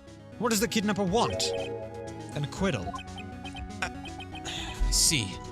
I had no idea, I'm sorry. I will prepare a rescue team as soon as possible and resolve this by tomorrow. Really? Did you hear that, Mr. Nick? Mr. Edgeworth is going to... Stop trying to console me, Edgeworth. I don't need your pity! Mr. Nick? There's no way you can find her. We don't even have a single lead to go on. There's only one way to save her. I have to get an acquittal somehow. It's the only way. Right, listen. You need to know something. One corridor was killed by Shelley the Killer. And the client who ordered the job is Matt on guard, your own client. Please, just stop. I can't listen to you. I can't believe that! I see. Well, if you want to continue your investigation, you will need this. And what is it? The hotel right now is restricted to police personnel only, as we are looking for any clues that might lead us to Shelley the Killer. But if you take this with you to the hotel, I'm sure they will let you enter. Letter of introduction added to the court record. Received from Edgeworth allows bearer to freely investigate the crime scene. In any case, I must attend to the preparations for Maya's rescue team. We'll meet again if anything should happen. Now, if you'll excuse me. Alright then. Mr. Nick? Do you think Mr. On Guard hired an assassin? No way. I mean, he doesn't have a sight clock. Yeah, I guess not. No, his sight clock was for did you kill him? He could very well still have a sight clock for that. We never asked him that question. Maya. Please. All I ask is you make it home. Safe and sound. Date unknown, time unknown, location unknown? Heh, I guess even kidnappers can be a little clumsy. Clumsy enough to drop a card like this for me. And even though he said he wasn't, he was an assassin. I bet he's just making that up, like how Nick does with everything in court. Okay, not everything is made up, Maya. Anyway, let's try out that card trick with this card I just found. Yes! Sounds like I got the door open. Alright, time to go take a look around. Alright. Well, let's see where the fuck we end up. Where the fuck are we? Satellite dish. What is this place? I've got a feeling I'm not in the hotel anymore. Are those videos over there? Well, don't worry about that later. For now, I should be looking for clues. That way I can show them to Sis and maybe get out of here. Alright, what do we got? Well, we've got this picture. There's a framed picture sitting on the coffee table. It's a picture of a woman. She's kind of pretty. Hey, looks like something's written here. Let's see. I think it says, with love, Celeste. I bet this could be a clue. Maybe. What else have you got then? That's weird. What's a figurine doing on a sofa in a place like this? I think it's a bear? Aw, how cute. Yeah, but it's got a lot of cuts and slits on it. I wonder if it's some kind of puzzle or something. Okay. So we have a bear thing. Maybe it just moves, like that's how it moves. Oh hey, it's a computer! Never really used one before though. So I have no idea what where the power switch is on this thing. Drat. There goes my plan to use this to somehow get out of here. And what about this dish? And what the hell is this thing? An antenna, I guess? And is this a VCR? There sure are a lot of electronic gadgets here. But what is an antenna doing here in the first place? That is a good question, and we don't have the answer to it. Wow, I've never seen a TV this big before. Now, where's the power button? Phooey, it's busted. I would die a happy samurai fan if I ever got to see the Nickel Samurai on a TV like this. I can't believe I just made a joke about dying, all things considered. So what else have we got in here then? Well, we've got the door. We've got all of this stuff. It's so dark in here that I can barely see, but these kind of feel like videotapes? All of them? So what kind of room is this? And the door? Maybe this one's open? Oh, locked, of course. It doesn't look like I can use the card to open this one. Legendary anime fan, salutations! It is a pleasure to see you here. We hope you find yourselves well. Thank you very much for the follow. We hope you enjoy your stay. God of Visual Novel Gamer here. Well, hopefully you're enjoying yourself here. We're having a lot of fun with this. It's been a lot of fun. There's a little hole at the bottom of the door. If only it was a little skinnier. And maybe I could crawl through here? No, I can barely fit my arms through. Curse you, burgers. Why are you so delicious and juicy? Oh, this simply will not do. I cannot have you wandering around like this. Try to guess how many visual novels I have played. Well, we have no idea quite how many there are. There are hundreds of them, so we'd have to put it somewhere in the region of triple digits, at the very least, as a god of such a thing. Or just say all of them. But that would be preposterous. But do let us know if you feel so inclined to share. It seems that your Mr. Wright is truly concerned about you. He is? For now, I would suggest you remain cooperative. If you cannot, there are ways in which I can help you. Ways? You mean...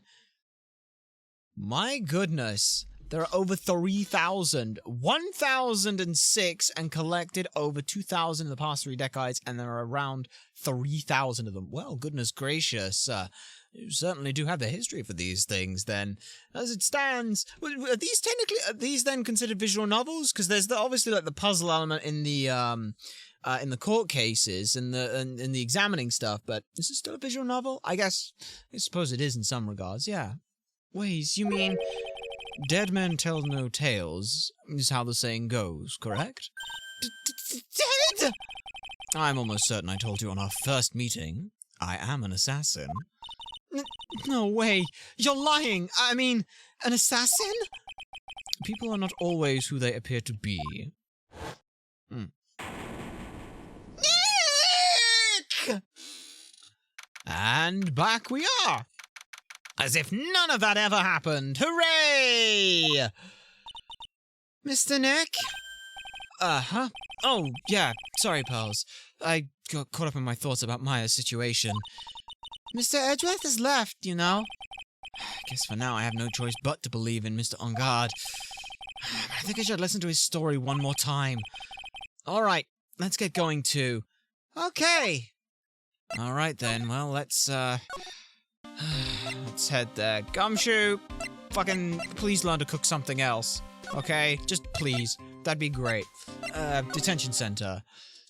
Alright then. March, detention center. I guess that means technically, how many visual novels have we played then?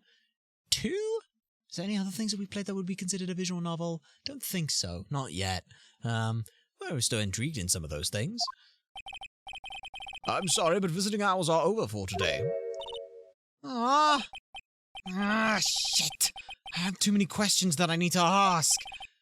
I'm sorry, but I'm Phoenix Wright, a lawyer for one of the, Oh, you're Mr. Wright, you say? Oh, yeah. There's a message here for you. A message? It's from Matt On Guard. Here you are. And what did he write? Is it something really important? I don't know. Well, let's see what he has to say. To Mr. Lawyer Dude, I've got something really important to tell you. Why do I feel uneasy all of a sudden?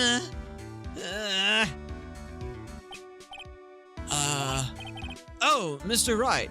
Puzzle, RPG, romance, comedy, horror, harem, fantasy, eroge, anime based on series, detective, pinball, cooking, fighting, shooting, and many, many more types of visual novels. It appears that there is a very wide breadth and plethora of these, as you said, with over 3,000.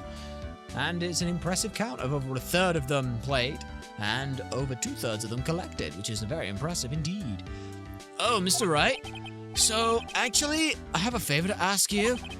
I have this cat named Shu. I didn't put out a lot of food when I left the house, so he's probably pretty hungry. I think you could drop by my house and feed Shu for me, dude? My house is just a little ways down from the hotel, alright? Really? That's what you... Really?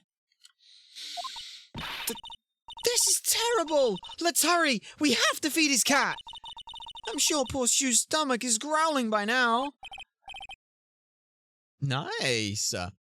Yeah, I guess. Matt's note jammed into the pocket. A client's request is a request. I guess I should go check up on his cat. Alright then. Let's go find where his cat is. Hey, Gumshoe, I got a job for you. Go feed a cat. Actually, where is the cat? How do I go to feed the cat? It's just down from the hotel? Guess it's, here? Well, why can we not move to it? Alright now, Mr. Nick. Let's go look for clues. We have to, for Mystic Maya's sake. You shall not pass! Old bag. Don't devalue my name and turn it into a gasp, you spiky-headed pettifogger. Because of you, I've been made to look like the bad guy again! Although, I did get a piece of gum from Edgy Boy, just as he promised, which is something much more valuable, though, that I want, and it's Edgy Boy's heart. But you've ruined that for me! It's all your fault! I'll never get it! You've tarnished it! Miss Oldbag! Keep your hands off me! This helmet is airtight! No air gets in or out of this thing! Then why do you keep putting it on? Don't think you can get me to move with these silly questions. You're going to have to defeat me if you want to get by. I'm not hearing this. You know what? Fuck it. I don't care. I'll come back to you and deal with you later. I need to go to the fucking living room here. I don't even want to be here. Fuck off, old bag. Oh God, mansion, living room. Sure is dark in here. I'll go turn on a light. Ooh, not bad. No! No! No! No, no, no, no, no, no, no, no, no, no. Ma, are you that stupid? Wow, sure looks like a star's house in here. Must be nice to be so rich. Come on, Mr. Nick. Let's find Shu, the kitty cat. Shu! Ah! Ah!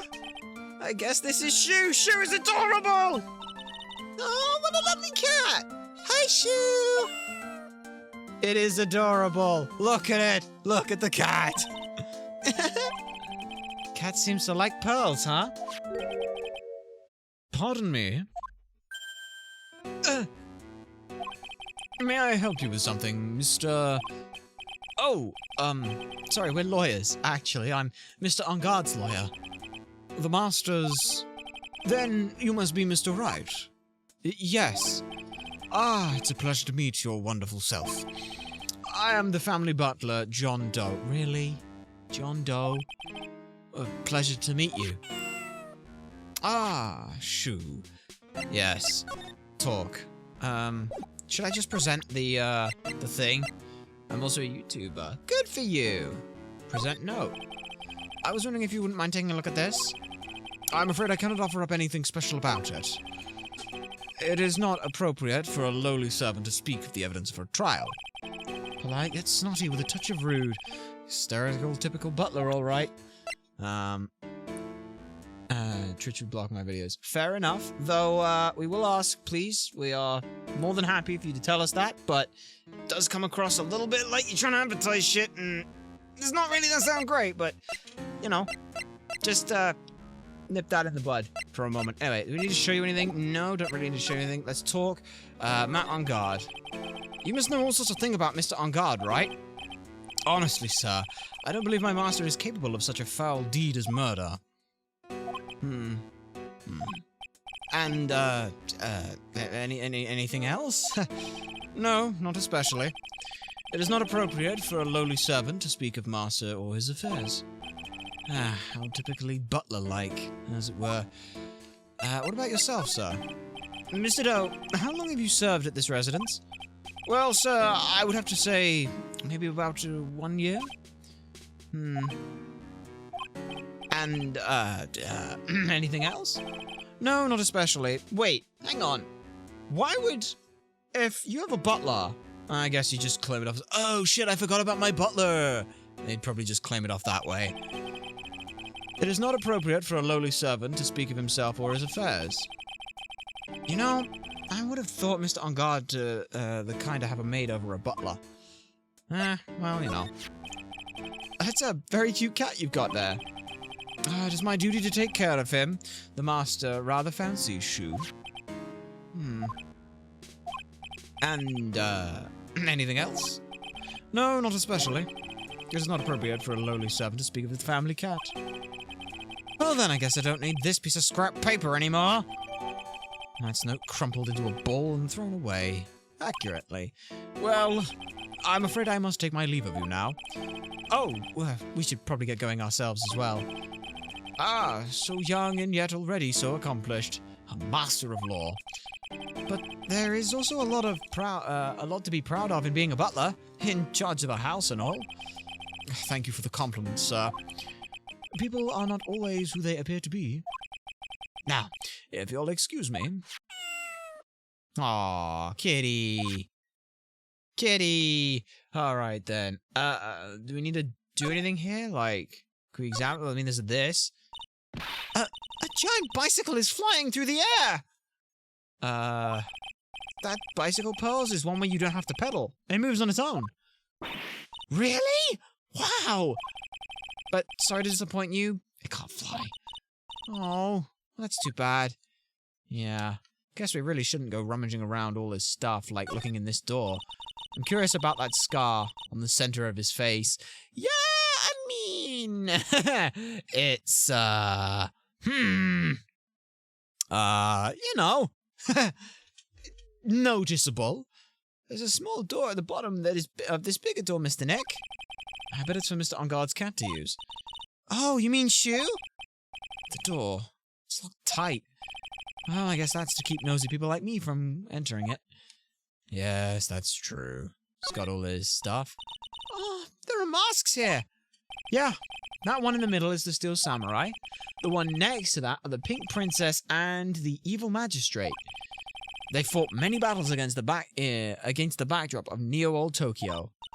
Wow, you really sure do know a lot about the Steel Samurai, Mr. Nick. I don't know whether to laugh or cry at that. That I know more about that.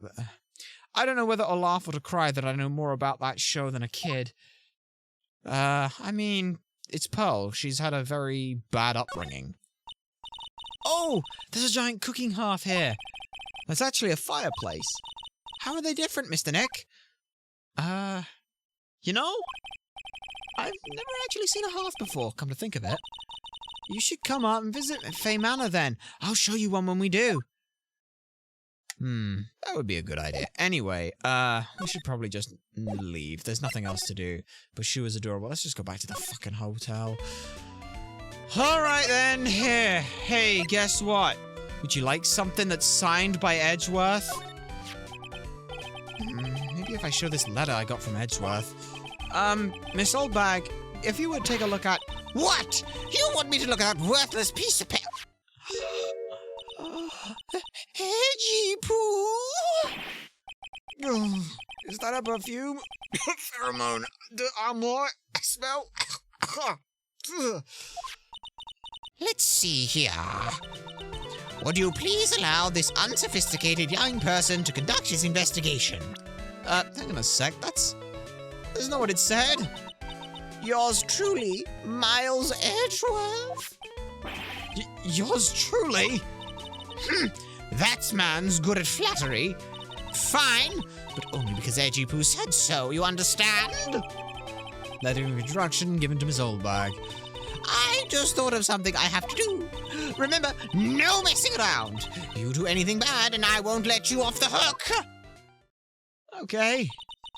Yeah, it looks like she has strong feelings for Mr. Edgeworth, Mr. Nick. That may be, but you know nothing good is gonna come of it. That's so mean, Mr. Nick! Feelings are meant to be told and shared. Ow. Time we talk about love, I always end up with a handprint on my face somehow. So, anyway, let's continue our investigation. Okay. What now? One little thing before I forget. You can't go into On Guard's room today. Why? The police's main investigation team is going to be there all day, you hear? I wonder if they're the team in charge of investigating the killer. So don't go in there! Set one foot in there and you'll face the wrath of Wendy Oldbag. Okay. Let's just visit around the places we haven't been yet. Alright. Looks like we're the only ones here. And yet, the hotel seems so busy somehow. Probably because of the police team that's scouring for clues about the killer. Alright, well, let's move to the hallway. What do you got for us, hallway, huh? What do you got for us? Hey, city boy! Lotta, you're still here? Reckon course. An investigative photographer eats or starves on her ability to snap up the scoop, yeah? And this hotel just has that aura of mystery. You know, like something's always about to happen. Do you have a camera? Reckon give. A photographer's gotta have cameras out the ear like corn to be a real pro, you know? So I'm hanging around here. Speaking of cameras and feet in the mouth, do you have mine, you bread thief? Why can't you drop that thief thing already? Night of the murder. I want to ask you about the night of the murder, if that's okay, Lotta. What? Y'all reckon, y'all really gonna shell out the bucks for the info I got? Lotta, you were loitering in this hallway the night of the murder, were you not? Well, kinda, but... Brace yourself, Phoenix. Here it comes. I didn't exactly hang around here the entire time, you know? Followed a few stars around, got a few autographs, shook a few hands, had a soda pop with a few of them too. Looks like she wasn't here the entire time that night after all. The security lady also wasn't in this hallway the whole time either, right? I guess that means there's no one who can tell us who came and went that night. The scandal. So, about the note that was inside your camera case. Oh, that ditty I wrote? Yeah. Can I believe what you'd written? I mean the stuff about On Guard shoving his manager onto the corridor? Yeah, that. Well, I reckon you best not be believing that. What? Oh, look, I sort of wrote that on a whim, you know, writing whatever came to my mind. Whatever came to mind? Yeah, like when you get down to it, it's just a lot of random bulldooders. For fuck's sake. Hey, what's with you? Why are you staring at me like Grandpa used to? Hey, why you gotta look like you suddenly got older too? Or am I shrinking here? The camera. Let's just get off this topic of conversation, please. My baby! My $1,600 baby! What's with that red-coated prosecutor anyhow? The guy told me it was evidence and refused to give it back to me. Well, that's kind of how it goes. Hey, you're that red-coated's friend, ain't you?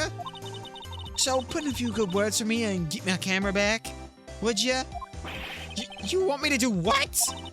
Listen, knock the guy real good for about 5 hours and I'll guarantee you'll give it back. Why don't you do your own dirty work, Lotta? Well, I reckon it's time for me to get going. A tabloid photographer without a camera is just a tabloid, huh? Yeah, I guess so. Keep yourself together out there, you hear? I'm coming to see you in court tomorrow. Okay. I'll see you then.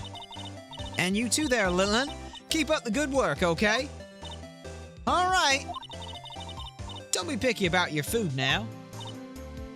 Mm-hmm.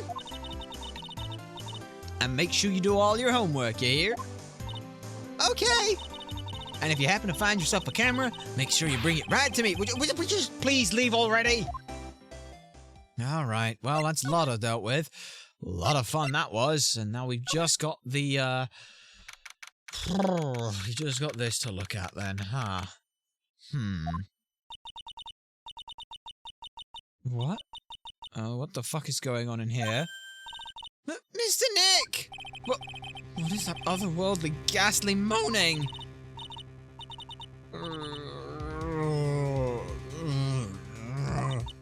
I hate evil ghosts! Ah! I don't think it's a ghost. Maybe a demon? Excuse me? What's who you're calling a demon, brat? What the fuck are you doing in here? Zoinks! It's the alien! Who you calling an alien? Oh, it's just you, Miss Oldbag. What are you doing here? What's wrong with young'uns today? I came down here to pay my respect to poor Juan, and you're disturbing me. Fuck's sake. Well, let's get this out of the way. Night of the murder. Please, tell me more about the night of the murder. Just one more time. I talked about it plenty at the trial. I was fooled, tricked, deceived by that fraud of a photographer and her note. She was loitering around here with that imbecilic look on her face, and... With that imbecilic look on her face. Okay, got it. Now, hold on a second there, you little pipsqueak. If you're going to take notes, at least make them sound better than that. Oh, all right. Now I've seen everything. But you know, I was working that night too, doing my job, minding my own business. So it's not like I had time to waste standing around here the whole night. Fair enough. What about these, memories of Corridor? I was wondering if you could tell me a bit about Mr. Corridor. He was the most popular star, you know, especially where it counts. In my books. But I heard that he was lagging behind in the polls against Mr. Ungard. Well, that's just a recent thing. Bad luck and all that, you know? But he was going to become an even bigger star than he used to be. Just look at that mountain of presents. It's a show of the mountain of feelings all of his fans had for him. Yeah, the mountain is pretty big and certainly nothing to shake a stick at. Mr. Nick? Huh? What's up, Buzz?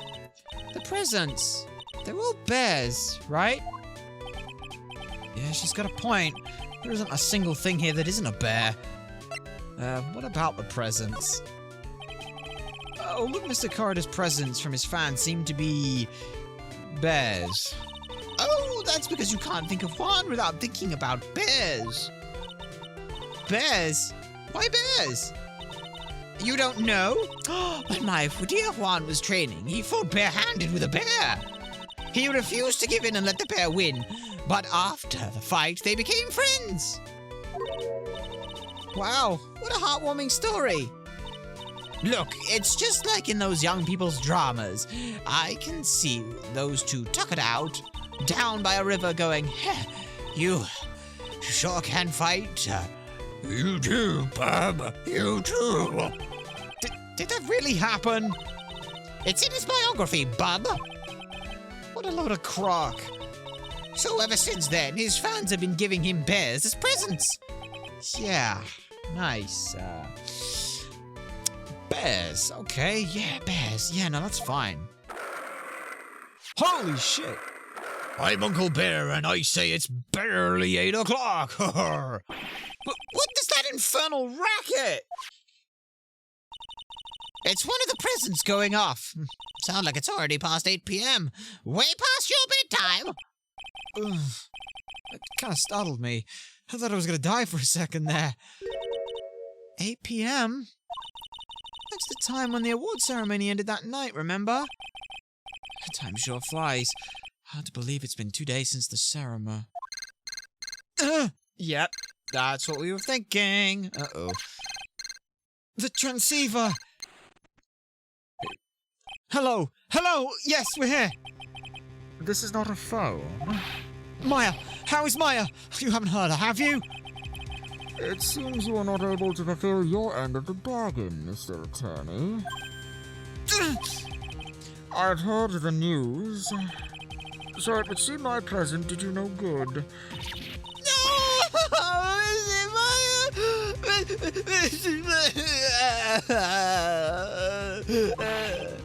One more day, please. All I ask is for one more day.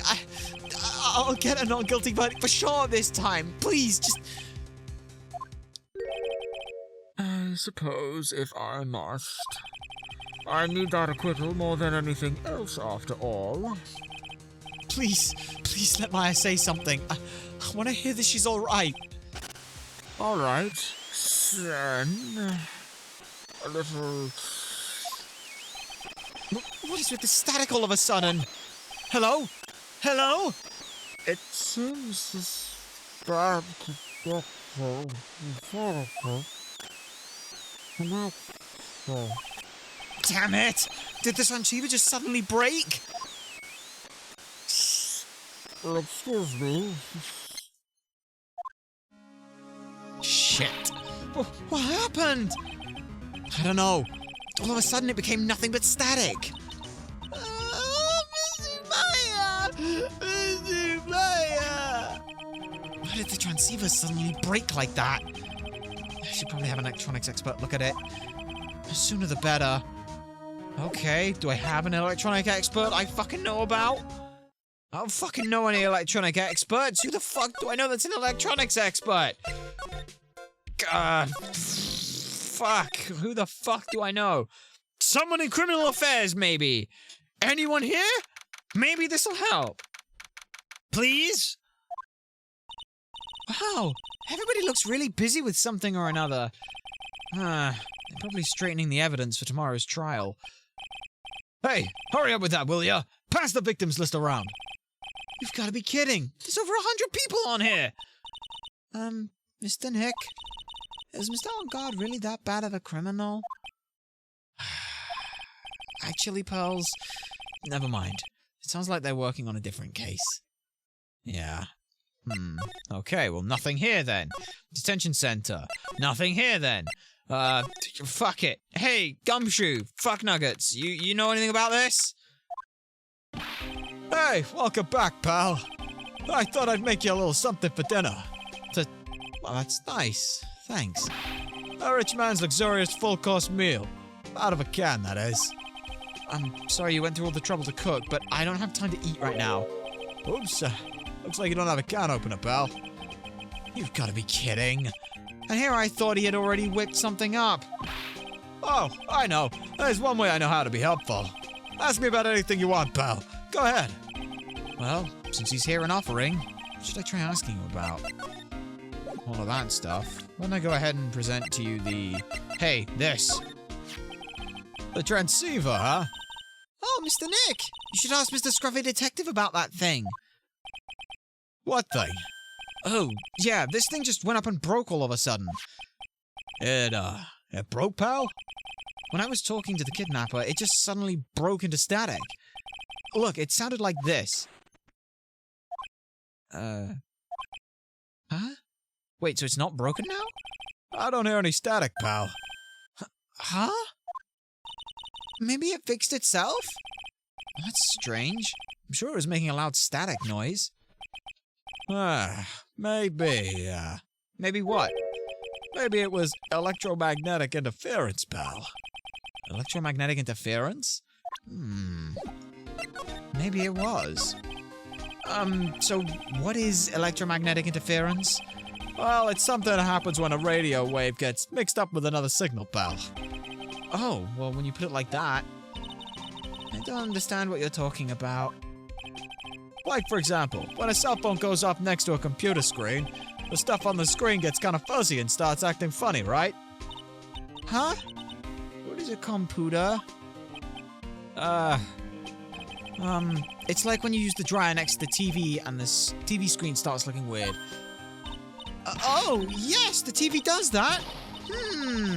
Oh, so that's what you're talking about. She seems amazingly happy at being able to understand this. So, the room you were in were interfering, the room you were in when the interference the room you were in when that interference to the transceiver happened. There we go. We'll eventually come up with the right wording of that. That's a weird sentence. There's gotta be something there that's sending out very strong radio waves, pal. Something like a listening device or something. A what? Hey, speaking of that, why were you when that happened? Were you there when it happened? We were in Mr. Corridor's room. The scene of the murder. What? Well, that's it. I'm gonna sneak into the precinct and get a bug sweeper. I'll meet you at the crime scene later, alright, pal? Wait, Gumshoe? Oh yeah, baby. It's investigating time. I'm on fire, pal. My fingers are itching to go. Yeah! Well, he's off on his own now. We should get going too, Nick. Alright, let's go. Okay, so are we meeting him at the Criminal Affairs Department or at the lobby? What did he say? It looks like it was the hotel lobby. Okay. In which case then it wasn't this hotel lobby. It was, in fact, actually his room.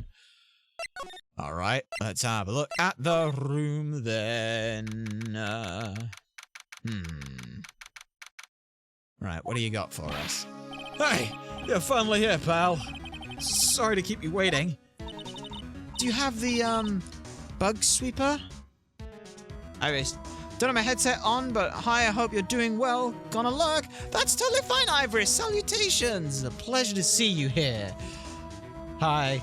We know you can't hear us, but we must still ask that anyway. Enjoy the lurk, and thank you for stopping by. Well, you see, I got busted trying to sneak in, pal. And suddenly, I'm staring at the precinct doors. From the outside, I mean. So, yeah, I couldn't get one of the police bug sweepers. Oh, shit. What do you mean you couldn't get one? We need that item! Hey, calm down, pal. Didn't say I didn't get one, just not the police's. Wow, so this is a bug sweeper, huh? Looks like a little... well, it looks a little, broken. Hey, this was made when I was in elementary school, pal. Oh, by who? Well, me, of course. Seeing this thing sure brings back memories. Hey, don't look down on it, pal. Sure, it looks a little beat up. But I put my heart and soul into building this puppy here. Your heart and soul? Well, it works. Trust me, pal. It'll do the job. But you can't set the sensitivity. So it's gonna beep at anything that gives off electromagnetic waves. But isn't it better that way? Well, anyway, since I brought it all this way, might as well give it a whirl, right, pal? I'm getting the sinking feeling again. Okay, now I'll tell you how to work this little baby. There's a listening device or some other sort of bug hidden in this room, pal. So we're gonna find it, right? Right, now, first let's turn the sweeper on. Next, move the sweeper around, get the room a real thorough look-see, pal. The sweeper will let you know when the strong signal is picking up, so keep an eye on it, alright? Once you find something that's giving off a lot of radio waves, press this button to have a look at it. There are a lot of things here that are going to give off radio waves. So, let's take a good look at everything and see what seems suspicious, pal. Alright, I gotta go stand outside and, keep an eye out. Give me a yell if you find a bug. Got it, pal? Okay. So the light's giving off. Makes a lot of sense. This is giving off a lot. Oh, what a lovely bear! Okay, it is electronic, okay. This must be one of those fancy bear-shaped toy robots. It's a robot? It's a real robot? Yeah, it's a real one. Mr. Nick! Yes? How many many horsepowers does it have? How many horses? Horses? Well, look, it's a bear, so, okay. I guess the phone is also going off. Well, the phone is the most common place for a listening device, I'd say. But let's take the receiver first apart before we get us ahead of ourselves here. Wow, you know a lot about electronics, don't you, Mr. Nick? Yeah, I know tons, yeah. Especially when it comes to taking them apart. That's my specialty. I'll leave the fixing part up to Gumshoe, though. You know, that'd be probably for the best. So, is there a listening device in here? No. And I really thought it had to be in the phone, too. Well, give us one moment. Just gotta quickly check a thing. There we are. There we go. So the lights are giving them off. TV's giving them off. There's nothing here. Doesn't seem to, oh, no. Doesn't seem to have radios here, Mr. Nick. Keep a careful eye on the bug sweeper. Yeah, I know. We'll make do with what you have, right? Guess the radio would be one of them as well. And there's nothing in the radio, like break the radio open. Radio's on and playing something. Oh, this is what's playing the background music. Oh, it's Kids Question Corner. Professor, why is the Earth round? Yes, why is it, Mr. Nick? Because that is just... fuck's sake. Why don't you listen to the radio program a little more, Pearls? It'll tell you the answers to why the world is round. Anything here? The laptop. There's no listening device in the notebook computer, huh? What's a notebook computer? Oh boy, this is gonna be hard to deal with. Do you know what a notebook is? Yes, it's a small book with paper that you can write on. So? Well, that thing is like a notebook in a way. It's basically a small laptop. Mr. Nick, what's a laptop? Oh boy. This is gonna go well. Oh, that big old clock thing there. What the fuck is that on the floor? Wow, there's a really delicious loaf of bread in here. He has a bread maker in here? Looks like it's been on keep warm this whole time since the murder. Well, Mr. Scruffy Detective always says, gotta keep the trial and crime scenes warm. I think it's keep warm in the case of a little more I think the keep warm in that case is a little more metaphorical, Pearl. Alright. What do we got then? What do we got elsewhere then? Anything over here? Yeah, we got the coffee maker. Oh, the water in this hot water pot has run out. I'll go get more water for it. Okay, sounds good. Looks like she's forgotten all about looking for the listening device. And the coffee maker. What is this? It sort of looks like a hot water pot, but... oh, well, it's kind of like a hot water pot, I guess. But instead of hot water, coffee comes out. Really? This pot can do that? Is there a pot that orange juice comes out of? I don't think there's anything like that, Pearls. Sorry. Anything else? Oh? There's something here. Oh, right there. What is this? This is just a giant stuffed teddy bear, right? It's the biggest one I've ever seen. Hey, so did you guys find it yet? The listening device, I mean. No, not yet. But this bear's eye is. Well, let me see. Let's see. A perfectly normal stuffed bear with some really strong radio waves, huh? Sounds like you found the device to me, pal. Let's take this big fella's eye out and see what we get. No, you can't. It's such a violent act. Oof. Oh. No! What you got there? Holy shit, there's a fucking camera in there. There is a fucking camera in there? That's... well, it's a miniature camera, and it looks like there's more. There's a transmitter and a timer. What do I have me to buy? A transmitter, pal. Oh, is it more than high-tech stuff? Yeah, it looks like it. Okay then, so... let's talk to you about the camera. So this tiny thing is a camera? Yep, it's a pinhole CCD camera, pal. It's a small high-grade video camera, mostly used in security systems. So it's a video camera, huh?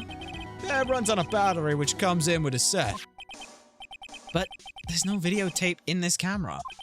Well, this is the only camera part here, pal. The tape recorder with the tape inside is somewhere else.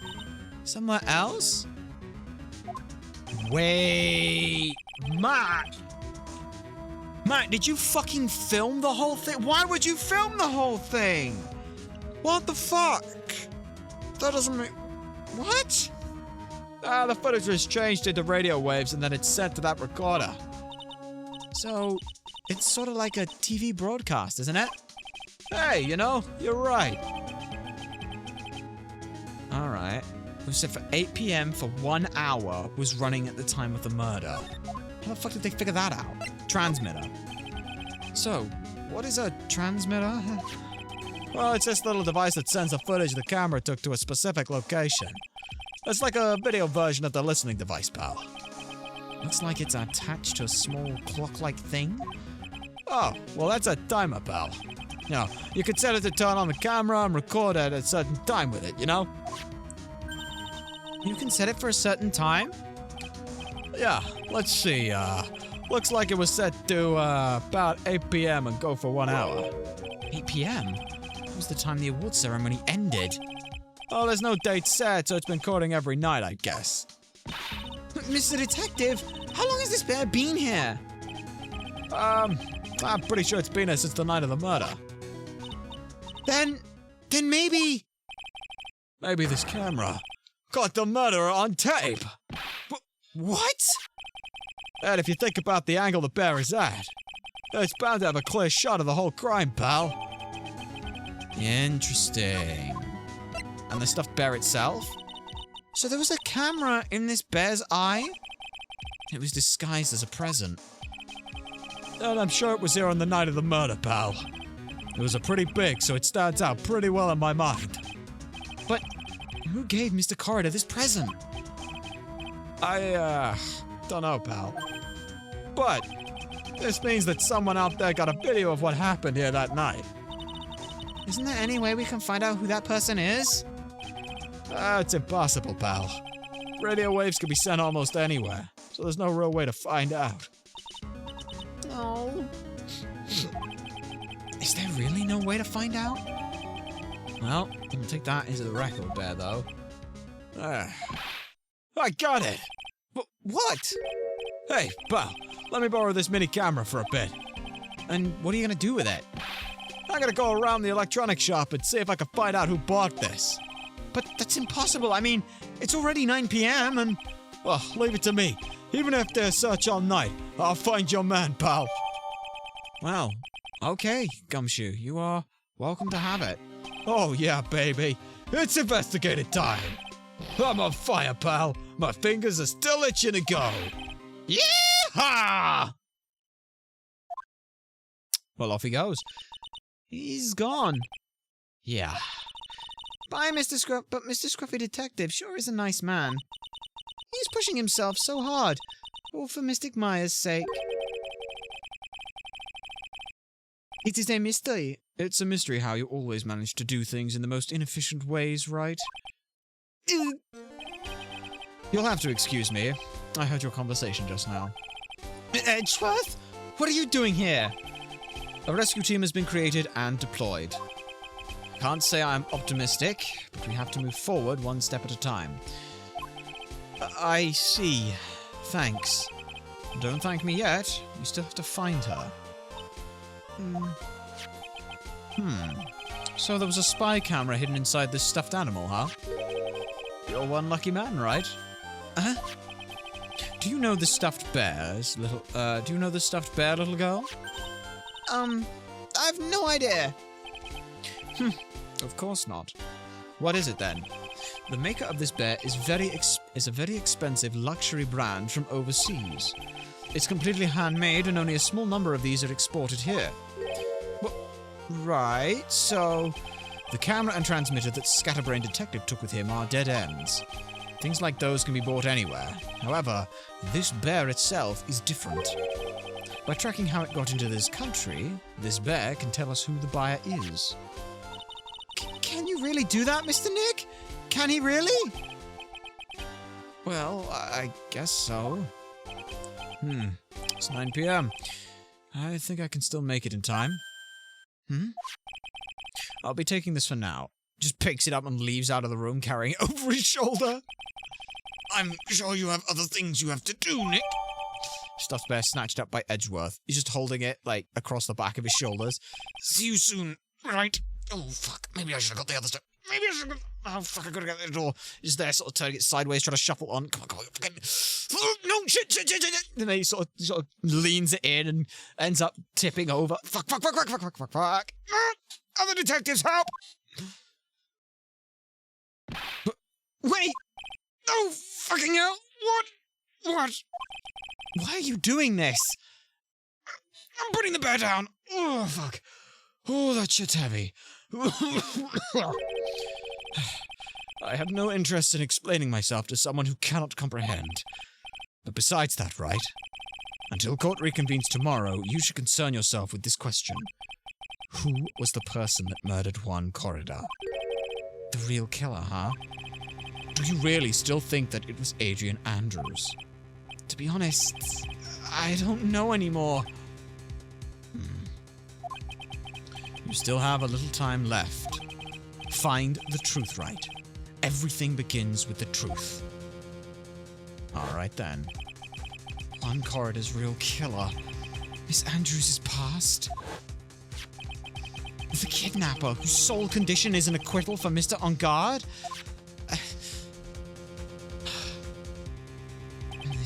And this card, Shelley the Killer. Maya, the only way I can save you now is to find all the answers to this case tonight. I don't understand what your real intentions are, Edgeworth. But as you said, all I can do for now is find the truth. That it is, that you can. And with that, we've still got quite a bit of a ways to go. Oh, goodness gracious. Well, we thought we may be able to go ahead and end this case tonight. It certainly does not look like that is going to be the case. So instead, we will make sure that we can go ahead and do that next week, as it were. And that'll be a lot of fun. But for now, we are going to go ahead and end things off here. Thank you very much to everyone who's found and followed the stream. We also hope that you will stick around for the raid of our own. We've been Ultrasonic Blur. We hope you've had a good time, and we will see you all next time.